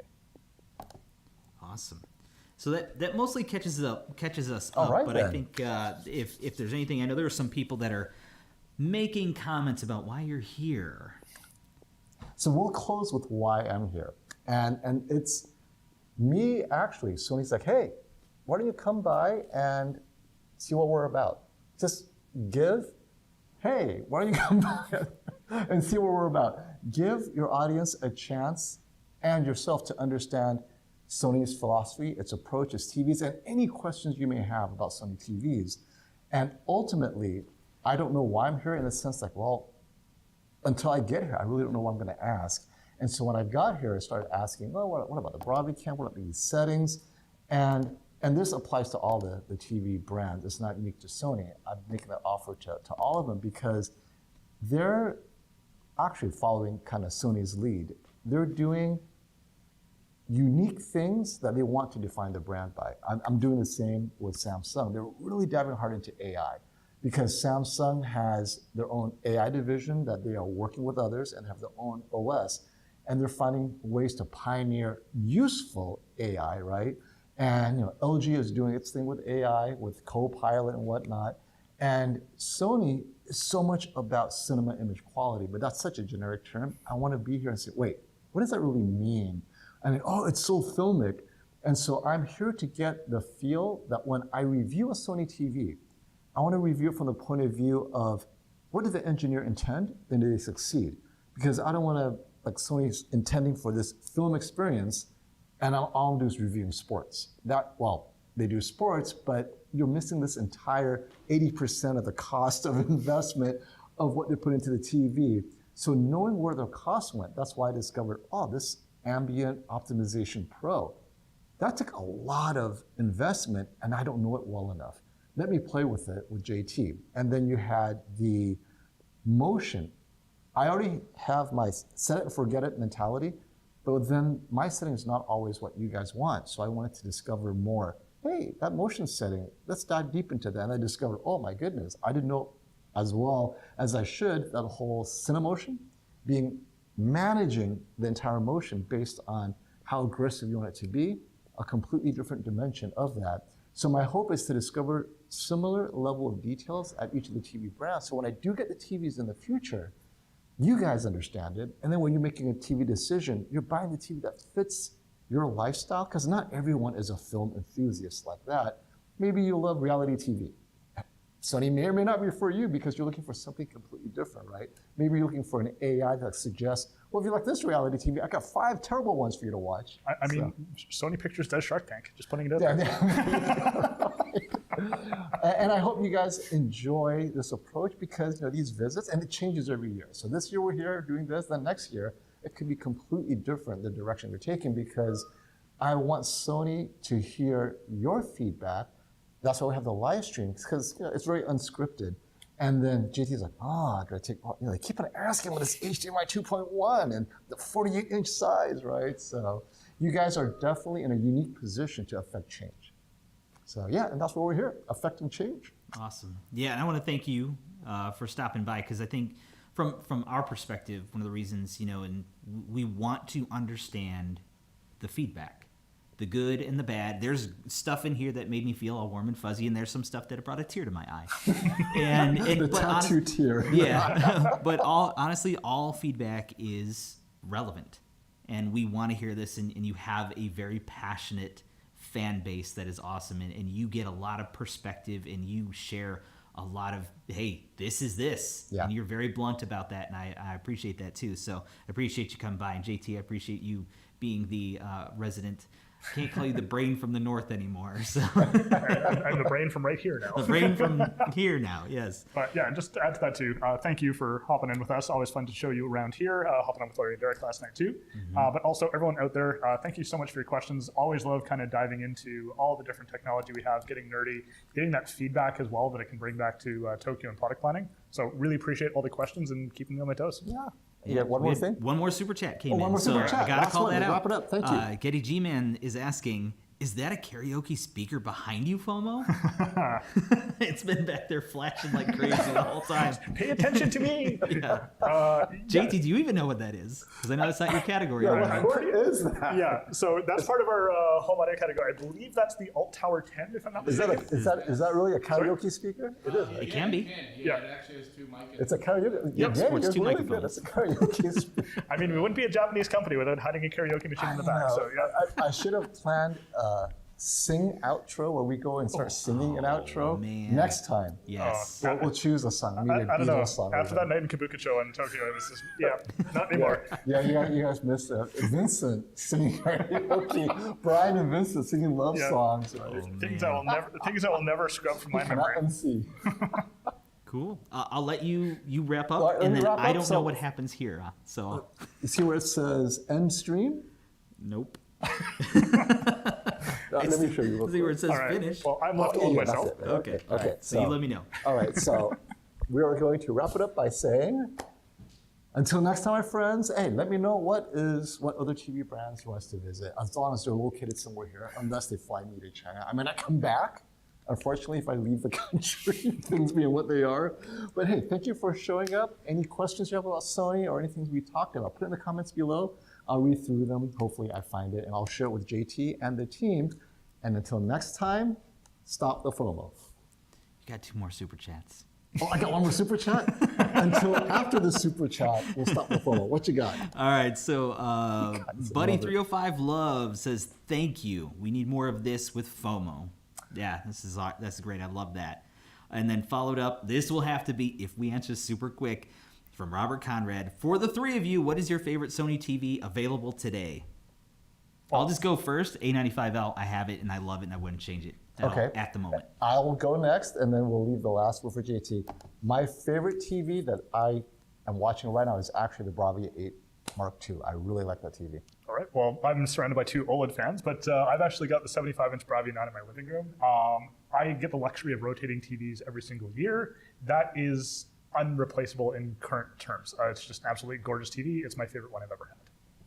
There you go. There you go. Thank you so You wanna much. end with your tagline? Now we'll say, thank you everyone for showing up. Until next time, stop the FOMO. Oh, now it says end broadcast. Are we off?